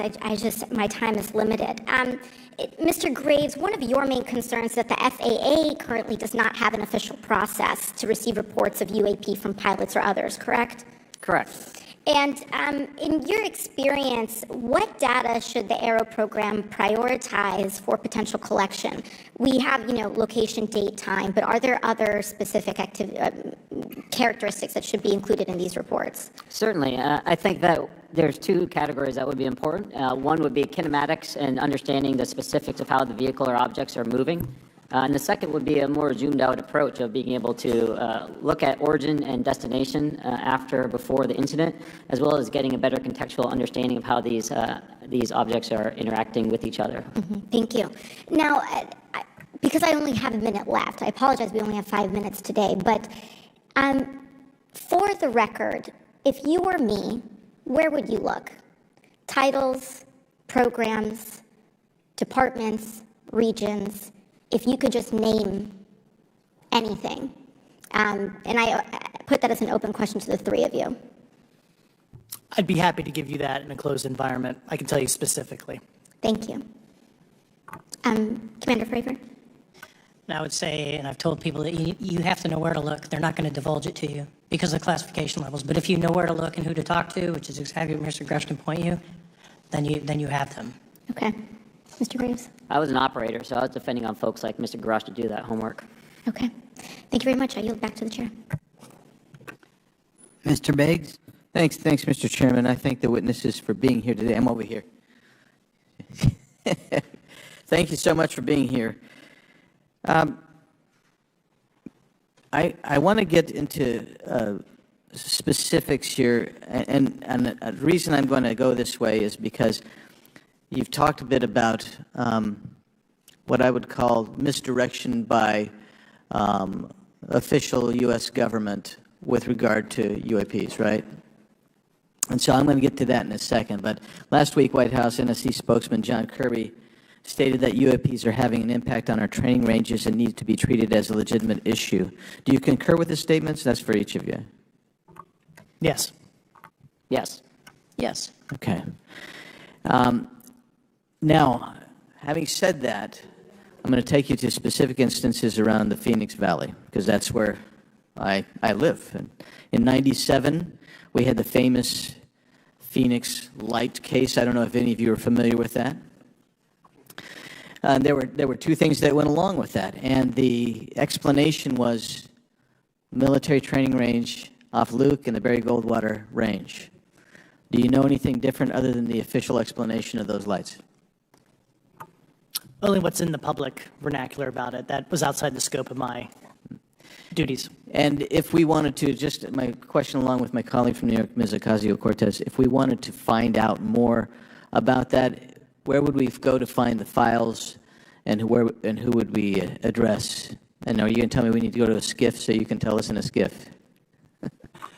I could potentially give you a vector on that. That specific case, I'm familiar with it in terms of public, but I give you a vector in a closed environment, yeah. That would be good, thank you. So if it's true that UAPs are having an impact on training ranges, and this administration considers it to be a legitimate issue, what steps can Congress take to address training range impacts? And I say that having two very large training ranges in my state. And so we'll start with Mr. Graves and going down the panel. Some of the initial procedures have been implemented, such as within the United States Navy, that have a range failure report that gathers information from pilots. I understand that a service-wide reporting mechanism is still pending. However, that would be a great next step, not only for gathering information, but for showing the troops that it is an acceptable topic and reducing the stigma. Okay, please, all of you continue. Yeah, as a recipient of a lot of those training range reports, sometimes we only get contextual kind of oral reporting. It'd be nice if they attached all sensor data and there's a system in place that can handle multiple classifications of data. And that's an issue with the F-35, right? That jet was never built to be an ISR platform. And it's a pain in the, we'll say, butt to get that data off. So, yeah. Great. Thank you. Yeah, I would agree with the previous two. Being a user of those training ranges, that the data has to be out there. You have to acknowledge that you're seeing them, and then you have to collect the data. Right now, you get the report, someone says, I saw something, but no one collects the radar data to back it up and do research. Okay. Do you believe that the 2019 classification guidelines for UAPs interferes with the federal government's ability to be transparent with the American people? And do you think we need to be more transparent with the American people? All of you, yeah. I'll say yes to that. Yeah, I'm familiar with at least the UAP Task Force 2019 Security Classification Guide. I think it's fair. I did actually help author that with the you got a bias that way then. But I will say, I'll call it a lazy attitude about declassifying videos. I mean, I've seen some of the videos of the recent shoot down, and I saw no reason that couldn't have been released as long as they mask some data. The American people deserve to see that imagery and full motion video. I would think, well, in my opinion, I will say things are overclassified. I know for a fact the video or the pictures that came out in the 2020 report that had the stuff off the East Coast, they were taken with an iPhone off the East Coast. A buddy of mine was one of the senior people there, and he said they were originally classified at TSSCI. And my question to him was, what's TSSCI about these? They're an iPhone Right. literally off the vacapes. That's not TSSCI. So they're overclassified, and as soon as they do that, they go in a vault, and then you all have to look for them.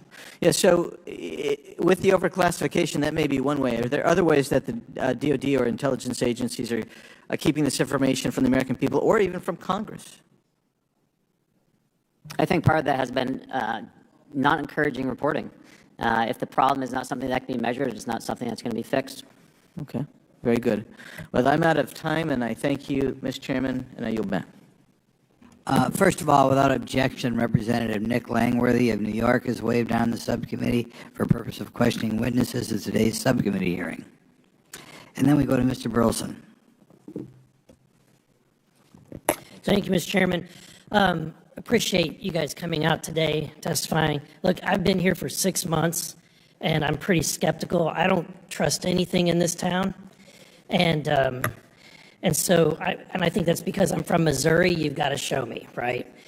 With that being said, there's been a lot of things that have been said in the public, Mr. Grush, and so I want to get down to, if we can, some specifics, right? So at one point you had said that there has been harmful activity or aggressive activity. Has any of the activity been aggressive, been hostile in your reports? I know of multiple colleagues of mine that got physically injured. And the activity, and I got by UAPs or by people within the federal government? Both. Okay, so there has been activity by alien or non-human technology and or beings that has caused harm to humans. I can't get into the specifics in an open environment, but at least the activity that I personally witnessed, and I have to be very careful here, because they tell you never to acknowledge tradecraft, right? So what I personally witnessed myself and my wife was very disturbing. Okay. One of my constituents actually sent this next question, and I figured I'd ask it since I had the same thought. You've said that the U.S. has intact spacecraft. You said that the government has alien bodies or alien species. Have you seen the spacecraft? I have to be careful to describe what I've seen firsthand and not in this environment, but I could answer that question behind closed doors. Yeah. And have you seen any of the bodies? That's something I've not witnessed myself. Okay, and so with that being said, the other statement that has been made that was intriguing to me it's intriguing because my view has been that we are billions of light years away from any other system. And the concept that an alien species that's technologically advanced enough to travel billions of light years gets here and somehow is incompetent enough to not survive Earth or crashes is something that I find a little bit far-fetched. And with that being said, you have mentioned that there's interdimensional potential. Could you expound on that? To answer your first question, and I'm here as a fact witness and expert, but I will give you a theoretical framework, at least to work off, to kind of espouse crashes, regardless of your level of sentience, right? Planes crash, cars crash, n number of sorties, however high, a small percentage are going to end in mission failure, if you will, as we say in the Air Force. And then in terms of multidimensionality, that kind of thing, the framework that I'm familiar with, for example, is something called the holographic principle. It derives itself from general relativity and quantum mechanics, and that is, if you want to imagine a 3D object such as yourself casting a shadow onto a 2D surface, that's the holographic principle. So you can be projected, quasi-projected from higher dimensional space to lower dimensional. It's a scientific trope that you can actually cross, literally, as far as I understand, but there's probably guys with PhDs that we could probably argue about that. But you have not seen any documentation that that's what's occurring? Only a theoretical framework discussion. Yes. Okay. Okay. Occam's razor is that these aircraft, have they been identified that they are being produced by by domestic, military and contractors? Is there any evidence that that's what's being recovered? Not to my knowledge, plus the recoveries predate a lot of our advanced programs that I previously am witting of. So, would it be safe to say that there could be a scenario today where you have an aircraft that crashes and because it's been involved in one program from one federal agency, and but the agency that retrieves it is not aware of that program, and to them it appears alien in origin? I mean, that's a hypothetical situation. I'm not aware of any historical situation that would match that you described. So you're not aware? It has not happened that you're aware of? That I'm aware of. Thank you, Mr. Chairman. I yield back.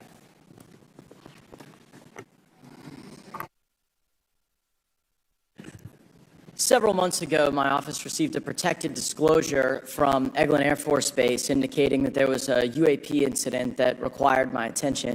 I sought a briefing regarding that episode and brought with me Congressman Burchett and Congresswoman Luna.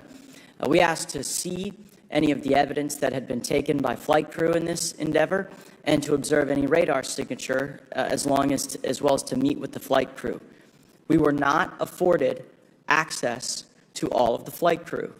And initially, we were not afforded access to images and to radar.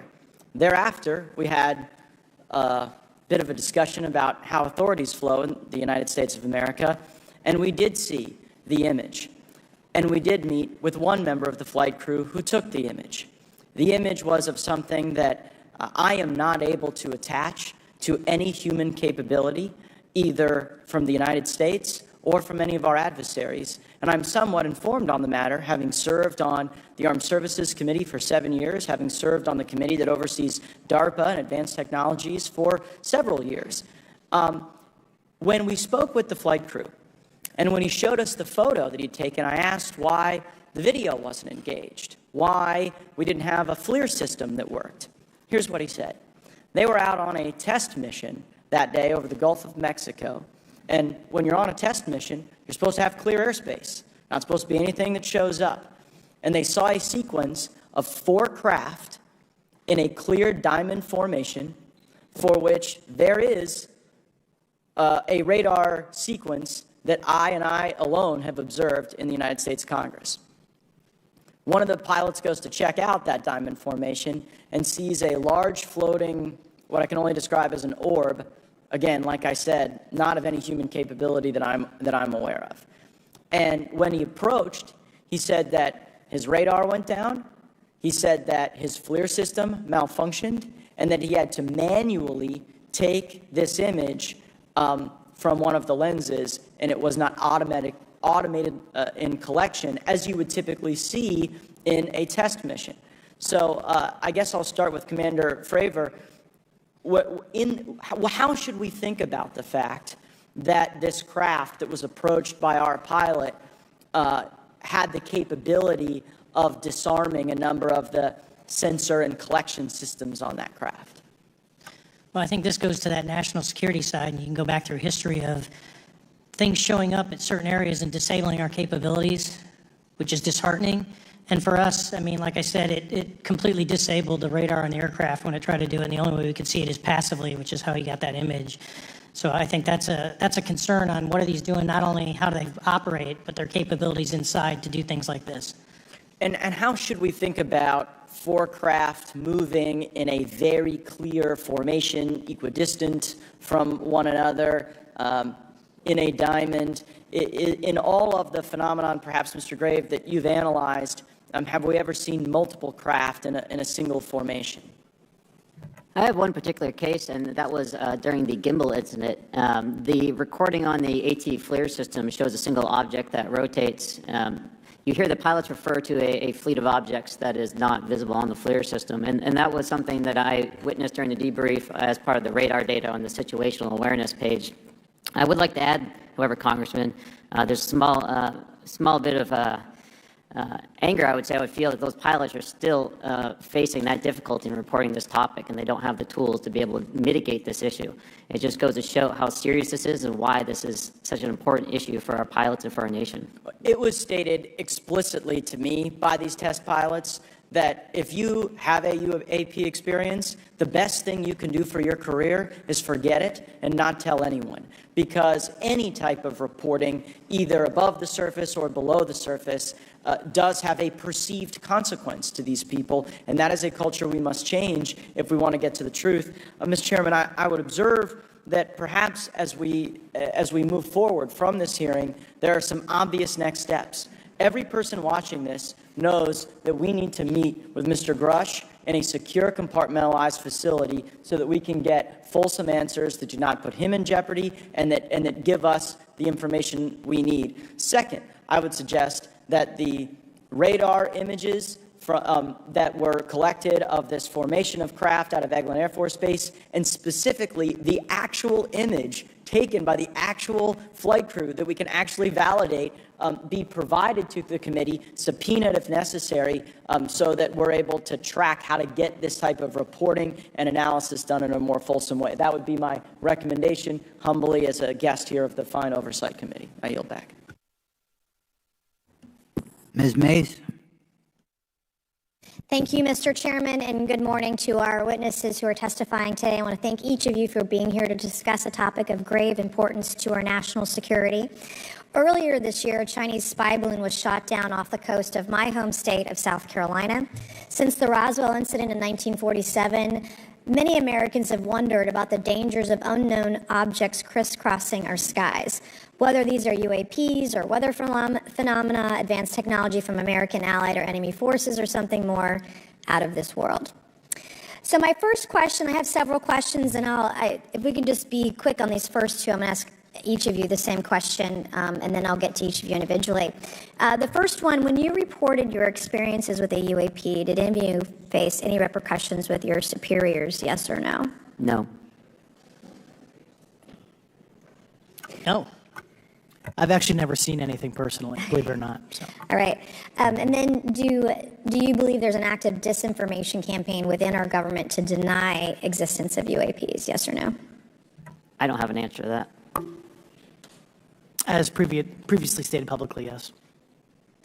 I think previously with like Project Blue Book, yes, but currently I don't speak for the United States government. Okay, thank you. I have a few questions for Mr. Graves. What percentage of UAP sightings, in your belief, go unreported by our pilots? This is an approximation based off of my personal experience speaking with a number of pilots, but I would estimate we're somewhere near 5% reporting, perhaps. So like 95% basically don't report seeing UAPs. That's just my personal estimate. In the incident off Virginia Beach, do you believe the Navy took the danger to your aircraft seriously after it was reported? Absolutely. A few questions for Mr. Fraver. As an expert naval aviator, have you ever seen an object that looked and moved like the Tic Tac UAP? No.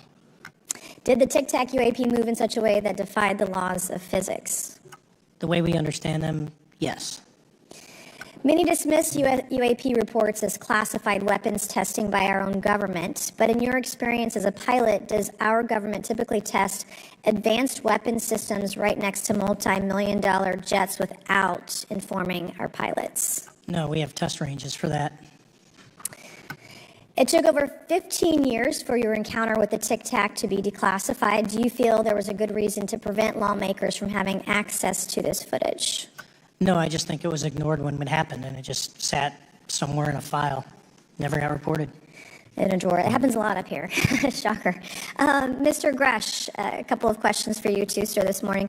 What percentage of UAPs do you feel are adequately investigated by the U.S. government, of the 5% that are reported?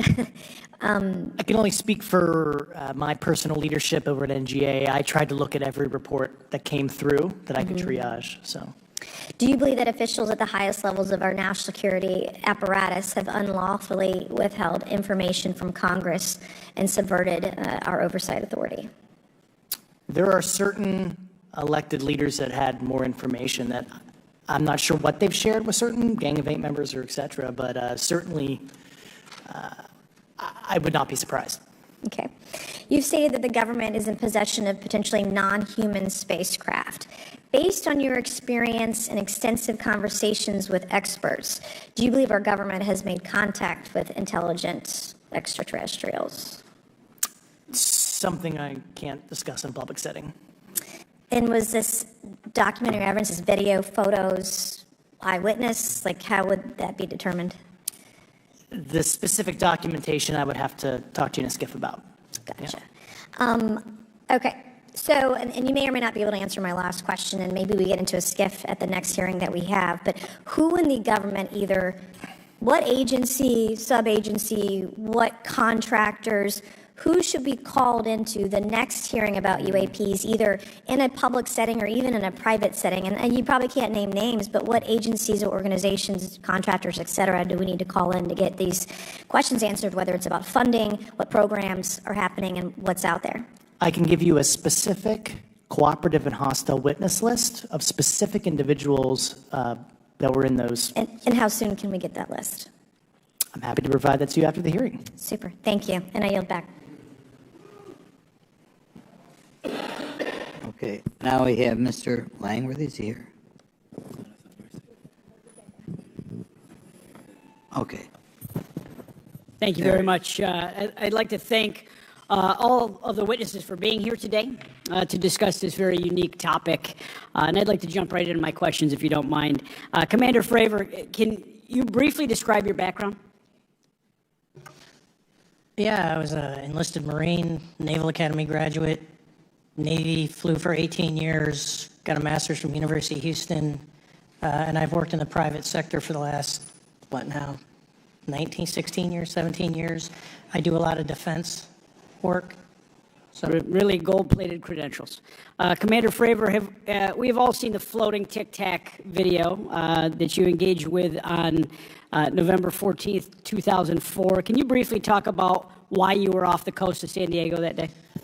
Yeah, we were at a workup with all the battle groups. So we integrate the ships with the carrier, the air wing with the carrier, and we start working. So we were doing an air-to-air defense to hone not only our skills, but those of the USS Princeton when they had been tracking them for 2 weeks. The problem was that there was never manned aircraft airborne when they were tracking them, and this was the first day, and unfortunately, we were the ones airborne and went and saw it. Do you remember the weather that day? Was it cloudy or windy or anything out of the ordinary on the Pacific coast? It was actually, if you're familiar with San Diego, it was a perfect day. Light winds, no whitecaps, clear skies, not a cloud. It was, for flying, it was the best. Now, is it true that you saw, in your words, a 40-foot flying Tic Tac-shaped object? That's correct. Or for some people that can't know what a Tic Tac is, it's a giant flying propane tank. Fair enough. Did this object come up on radar or interfere with your radar or the USS Princeton? The Princeton tracked it, the Nimitz tracked it, the E-2 tracked it. We never saw it on our radars. Our fire control radars never picked it up. The other airplane that took the video did get it on a radar. As soon as it tried to lock it, it jammed the radar, spit the lock, and he rapidly switched over to the targeting pod, which you can do in the F-18. From what you saw that day and what you've seen on video, did you see any source of propulsion from the flying object, including on any potential thermal scans from your aircraft? No, there's none. There's no IR plume coming out. And Chad, who took the video, went through all the EO, which is black and white TV, and the IR modes, and there's no visible signs of propulsion. It's just sitting in space at 20,000 feet. In your career, have you ever seen a propulsion system that creates no thermal exhaust? No. Can you describe how the aircraft maneuvered? Abruptly, very determinate. It knew exactly what it was doing. It was aware of our presence, and it had acceleration rates. I mean, it went from 0 to matching our speed in no time at all. Now, if the fastest plane on Earth was trying to do these maneuvers that you saw, would it be capable of doing that? No, not even close. And just to confirm, this object had no wings, correct? No wings. Now, was the aircraft that you were flying, was it armed? No, never felt threatened at all. If the aircraft was armed, do you believe that your aircraft or any aircraft in possession of the United States could have shot the Tic Tac down? I'd say no. Just on the performance, it would have just left in a split second. It looks like that we have a problem here that needs further investigation.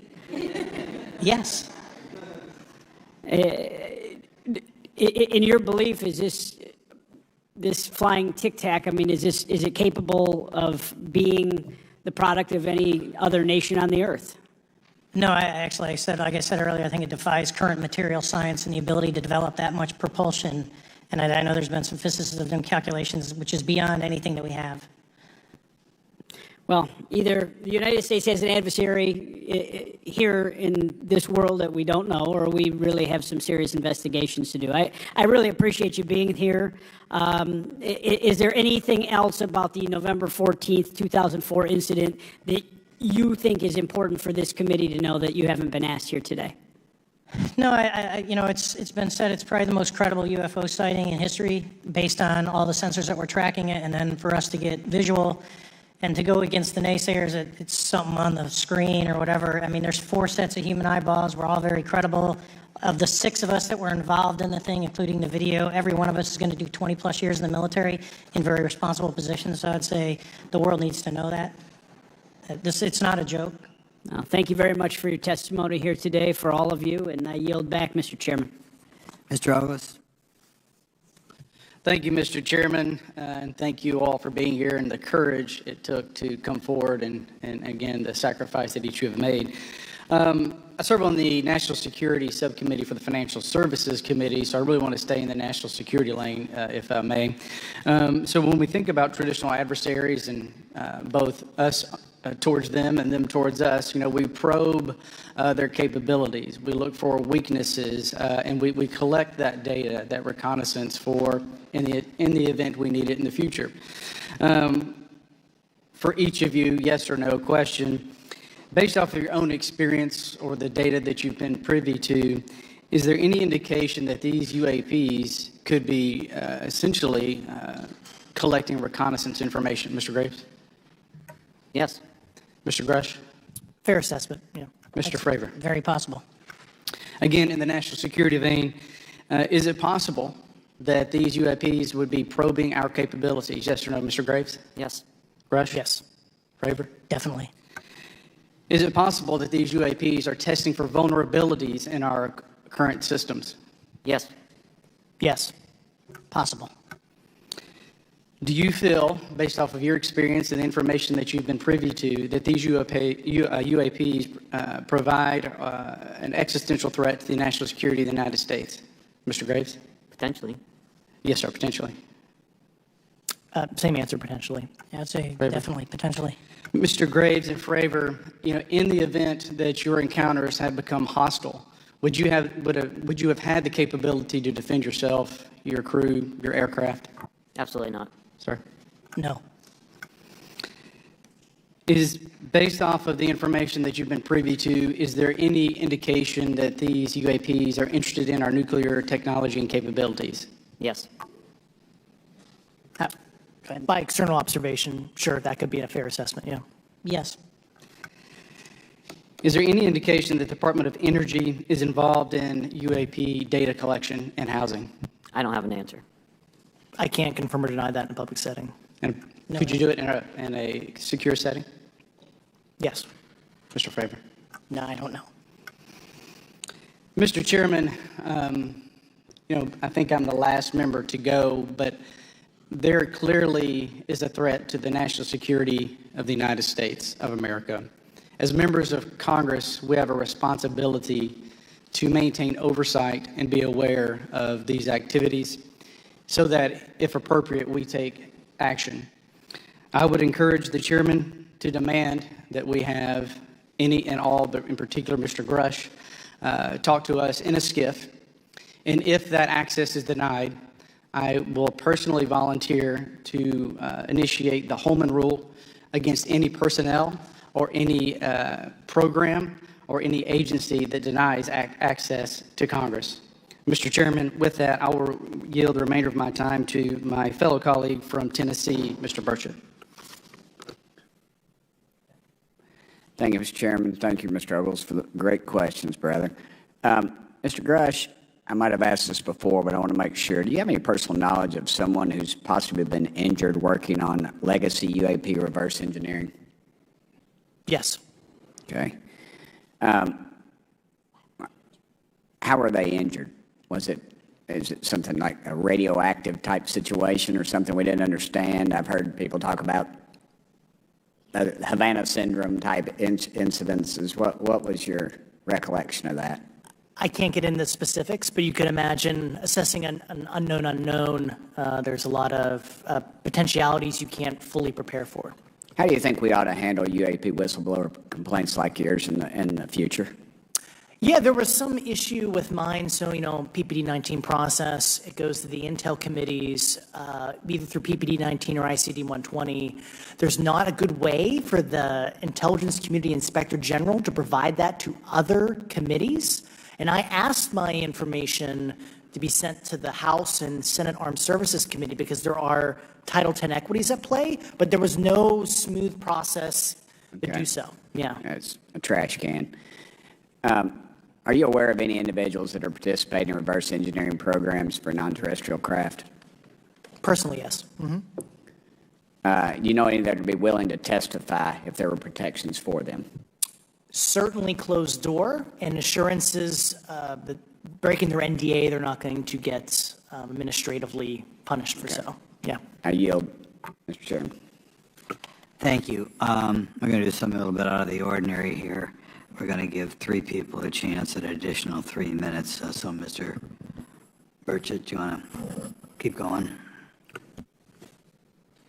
Why don't you come back to me, Mr. Chairman?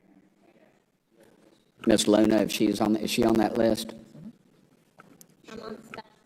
Sure. Chairman, I'd like to submit for the record an article by News Nation, and it follows Mr. Grush's full interview for the record.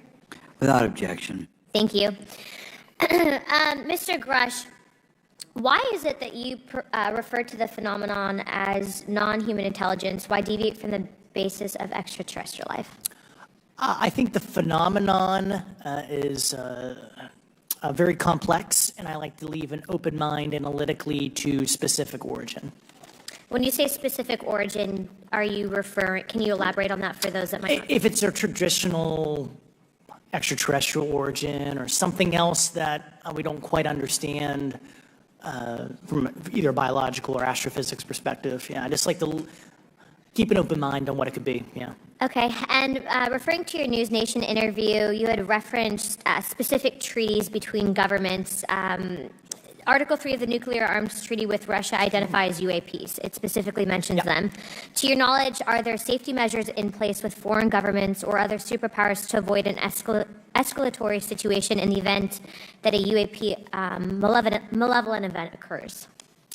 You're referring to actual public treaty in the UN Register.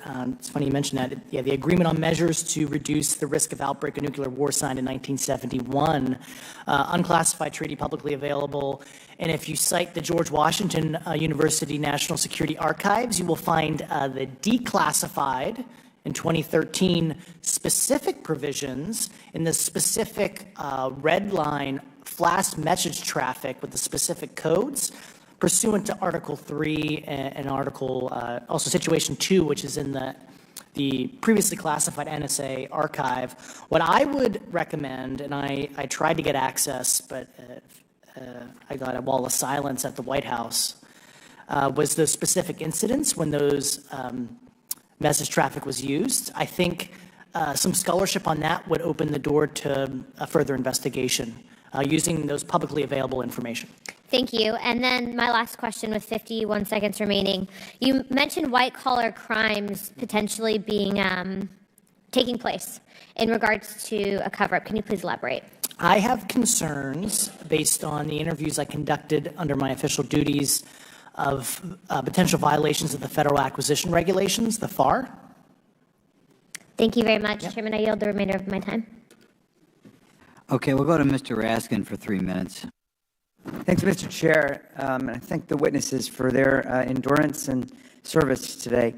Mr. Fraver, you've described your episode in detail now, and you call it the most credible UFO sighting in history. But I wonder, was this the first time that you encountered a UFO or a UAP in 2004? Yes. And what was your general attitude or perspective on the UFO discussion before that happened? I never felt that we were alone with all the planets out there, but I wasn't a UFO person. I wasn't watching History Channel and MUFON and all that. And have you had experiences or encounters since that happened? No. And so have you formed any general conclusions about what you think you experienced then? Yes, I think what we experienced was, like I said, well beyond the material science and the capabilities that we had at the time, that we have currently, or that we're going to have in the next 10 to 20 years. Very good. Mr. Grush, you've been able to answer in great detail on certain questions, and then other things you say you're not able to respond to. Can you just explain where you're drawing the line and what's the basis for that? Yeah, based on my DOPSR security review and what they've determined that is unclassified. I see. So you're answering any questions that just call upon your knowledge of unclassified questions, but anything that relates to classified matters you're not commenting on in this context. In an open session, but happy to participate in a closed session at the right level, yeah. Okay. And Mr. Graves, you've said that there are dozens of fellow pilots, military pilots. Are there also commercial pilots who've encountered the same kind of sightings that you described before? They are similar. Commercial pilots have less range and less sensors to be able to reach out and look for objects over wide swaths of airspace. And so pilots are seeing them, commercial pilots are seeing them, and they're typically closer, and the range of what they're seeing is pretty large. What is the most vivid, concrete sighting with the naked eye of the objects that you described before, the cube-like objects? Certainly. I think the most vivid sighting of that would have been near midair that we had at the entrance to our working area. One of these objects was completely stationary at the exact entrance to our working areas, not only geographically but also at altitude. So it was right where all the jets are going, essentially on the eastern seaboard. The two aircraft flew within about 50 feet of the object, and that was a very close visual sighting. And you were in one of the aircraft? I was not. I was there when the pilot landed. He canceled the mission after, and I was there. He was in the ready room with all his gear on, with his mouth open, and I asked him what the problem was, and he said he almost hit one of those darn things. He said he was 50 feet away from it? Yes, sir. And his description of the object was consistent with the description you gave us before? A dark gray or a black cube inside of a clear sphere. Inside of a clear sphere? Yes. And with no self-evident propulsion system? No wings, no IR energy coming off of the vehicle, nothing tethering it to the ground, and that was primarily what we were experiencing out there. I'm over time. Thank you very much for your service, and I yield back to Mr. Chairman. Very good. Mr. Burchett. Thank you, Mr. Chairman. This is for all three of y'all, starting with Mr. Graves. Why did you come forward on this issue? I came forward because I felt that my colleagues did not have a way to mitigate the safety threat, and I wanted to help them. I was trained as an aviation safety officer by the Navy, and it just felt right. I felt like I had to help the folks that were still flying and dealing with this. Mr. Grush. Purely a sense of duty. I first swore an oath when I was a cadet 18 years ago, and I still uphold that even out of the uniform. Commander.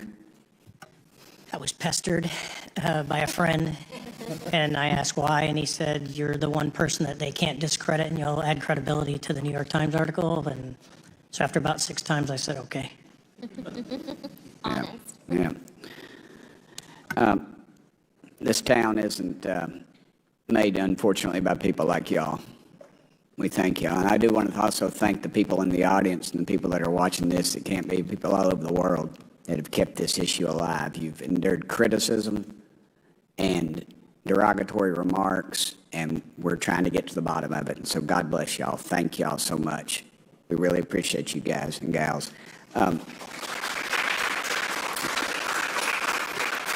That's why we need term limits. Y'all keep clapping, us politicians just keep talking. So let me ask y'all, how can the public contribute to UAP reporting, and what avenues you think are available to the public to report these sightings? Well, right now, I don't think there is a lot of public options for every man to be able to report on this. I think even for professionals that have sensor data that are seeing these on a regular basis, they're still hesitant to come forward. And so for the general public, I think encouraging the conversations that we're having today, looking for technology solutions that can be distributed so that objective data can be gathered is the first place to go. Mr. Grush? I'll just touch on the whistleblower side of it. I do encourage, current and former military, intelligence community, and industry contractors to come forward in a legal way, either through the IC or DoD or whatever the cognizant IGs are, to join me in this discussion. Commander, and I guess I should say this for the record. My daddy was United States Marine Corps, 1st Marine Division, so. Hoorah. Yes, sir. He was old school, him and Chesty Puller on Peleliu, so thank you, brother. Wow. Yes, sir.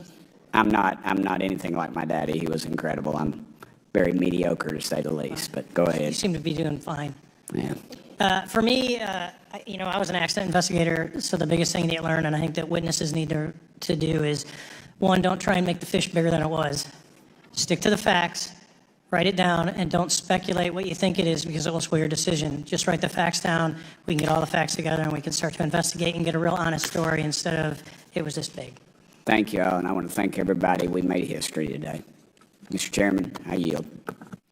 Thank you much, Mr. Garcia.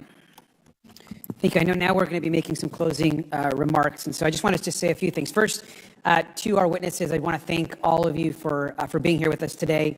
I know that it takes a lot of courage. You're telling really important information to this committee, and I just want to thank you also for all three of you, your service to our country. I also want to just note that today's hearing was both important but also serious, and I want to thank our subcommittee chairman, Mr. Grothman, I think for running a very fair and substantive hearing. I do want to thank the committee staff on both sides for the amount of work that it took to put this hearing in place, and certainly to all the members that have been involved in this issue prior to the hearing. I also want to note for our witnesses and for the public that I'm a freshman member of Congress, and I've only been here for 7 months, but this is by far the most bipartisan conversation and discussion that I have seen happen in the Congress. And I think that a topic of this significance as it relates to our national security, as it relates to information that we're trying to gather for the American public, does bring people together, and I think that's been really great to see. I think it's also important to note for the public, today in our hearing, we had on our side also both our full ranking member, which is Mr. Raskin, and our vice ranking member, which is Ms. Ocasio-Cortez, both here at our hearing. I think it shows the importance and seriousness that our side of the aisle is taking to this important hearing, but also to the broader issue as it relates to working with our Republican counterparts on this committee. I want to additionally add that I think it's really important that we have and continue these discussions and these hearings. Clearly, there's a lot of information that we don't know, but it's also very clear that we have to continue our investigation and accountability on asking the right questions and ensuring that they're part of the public record. One thing that was important today is some folks might wonder, why are we asking questions that might already be out there or that have been asked before? It's important that they're asked and put into the public record as it relates to this committee. And so I want to thank you for, answering some questions multiple times. I know not just in maybe meetings you had with some members, but also here in the public. Let me also just add an additional note that it's important also that our friends in the media and those that are not just reporting on this hearing, but that have reported on this topic and that may in the future, the media has an important role in this process. And it's very important that the media engages, does independent investigation, and reports on not just what happened today, but what they see independently as what is happening around UAPs in the broader community. That is also an important public benefit that we have in trying to get the information and the facts as it relates to this. Let me also just say finally that as a teacher and an educator and a longtime teacher and researcher, that I also really believe in following facts, in doing your homework, and making sure that you follow science as we try to get as most information as possible. And so I want to thank you all for agreeing to do that today. Transparency is a cornerstone of government.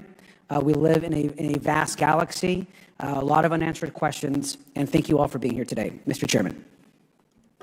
Thank you.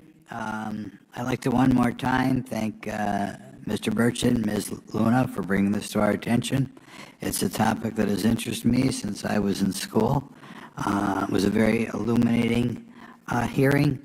Obviously, I think several of us are going to look forward to getting some answers in a more confidential setting. I assume some legislation will come out of this. Sure. I apologize, Mr. Chairman. I need to compliment the folks in my office that did a lot of the work on this. Rachel and Noah sitting behind me here. They're very quiet and humble, but if without them, this thing would not have come off like it did, so I apologize. Thank you. I think we're going to want to look into what we can do to make more of this information public. I think there's certainly a time period after which it should always be made public, and people have been concerned about these issues, like I said, since I was in high school. But in any event, I'd like to thank everybody who was here, sticking through the entire hearing. Without objection, the members will have 5 legislative days to submit materials and to submit additional written questions for the witnesses, which will be forwarded to the witnesses for their response. If there's no further business, without objection, the subcommittee stands adjourned.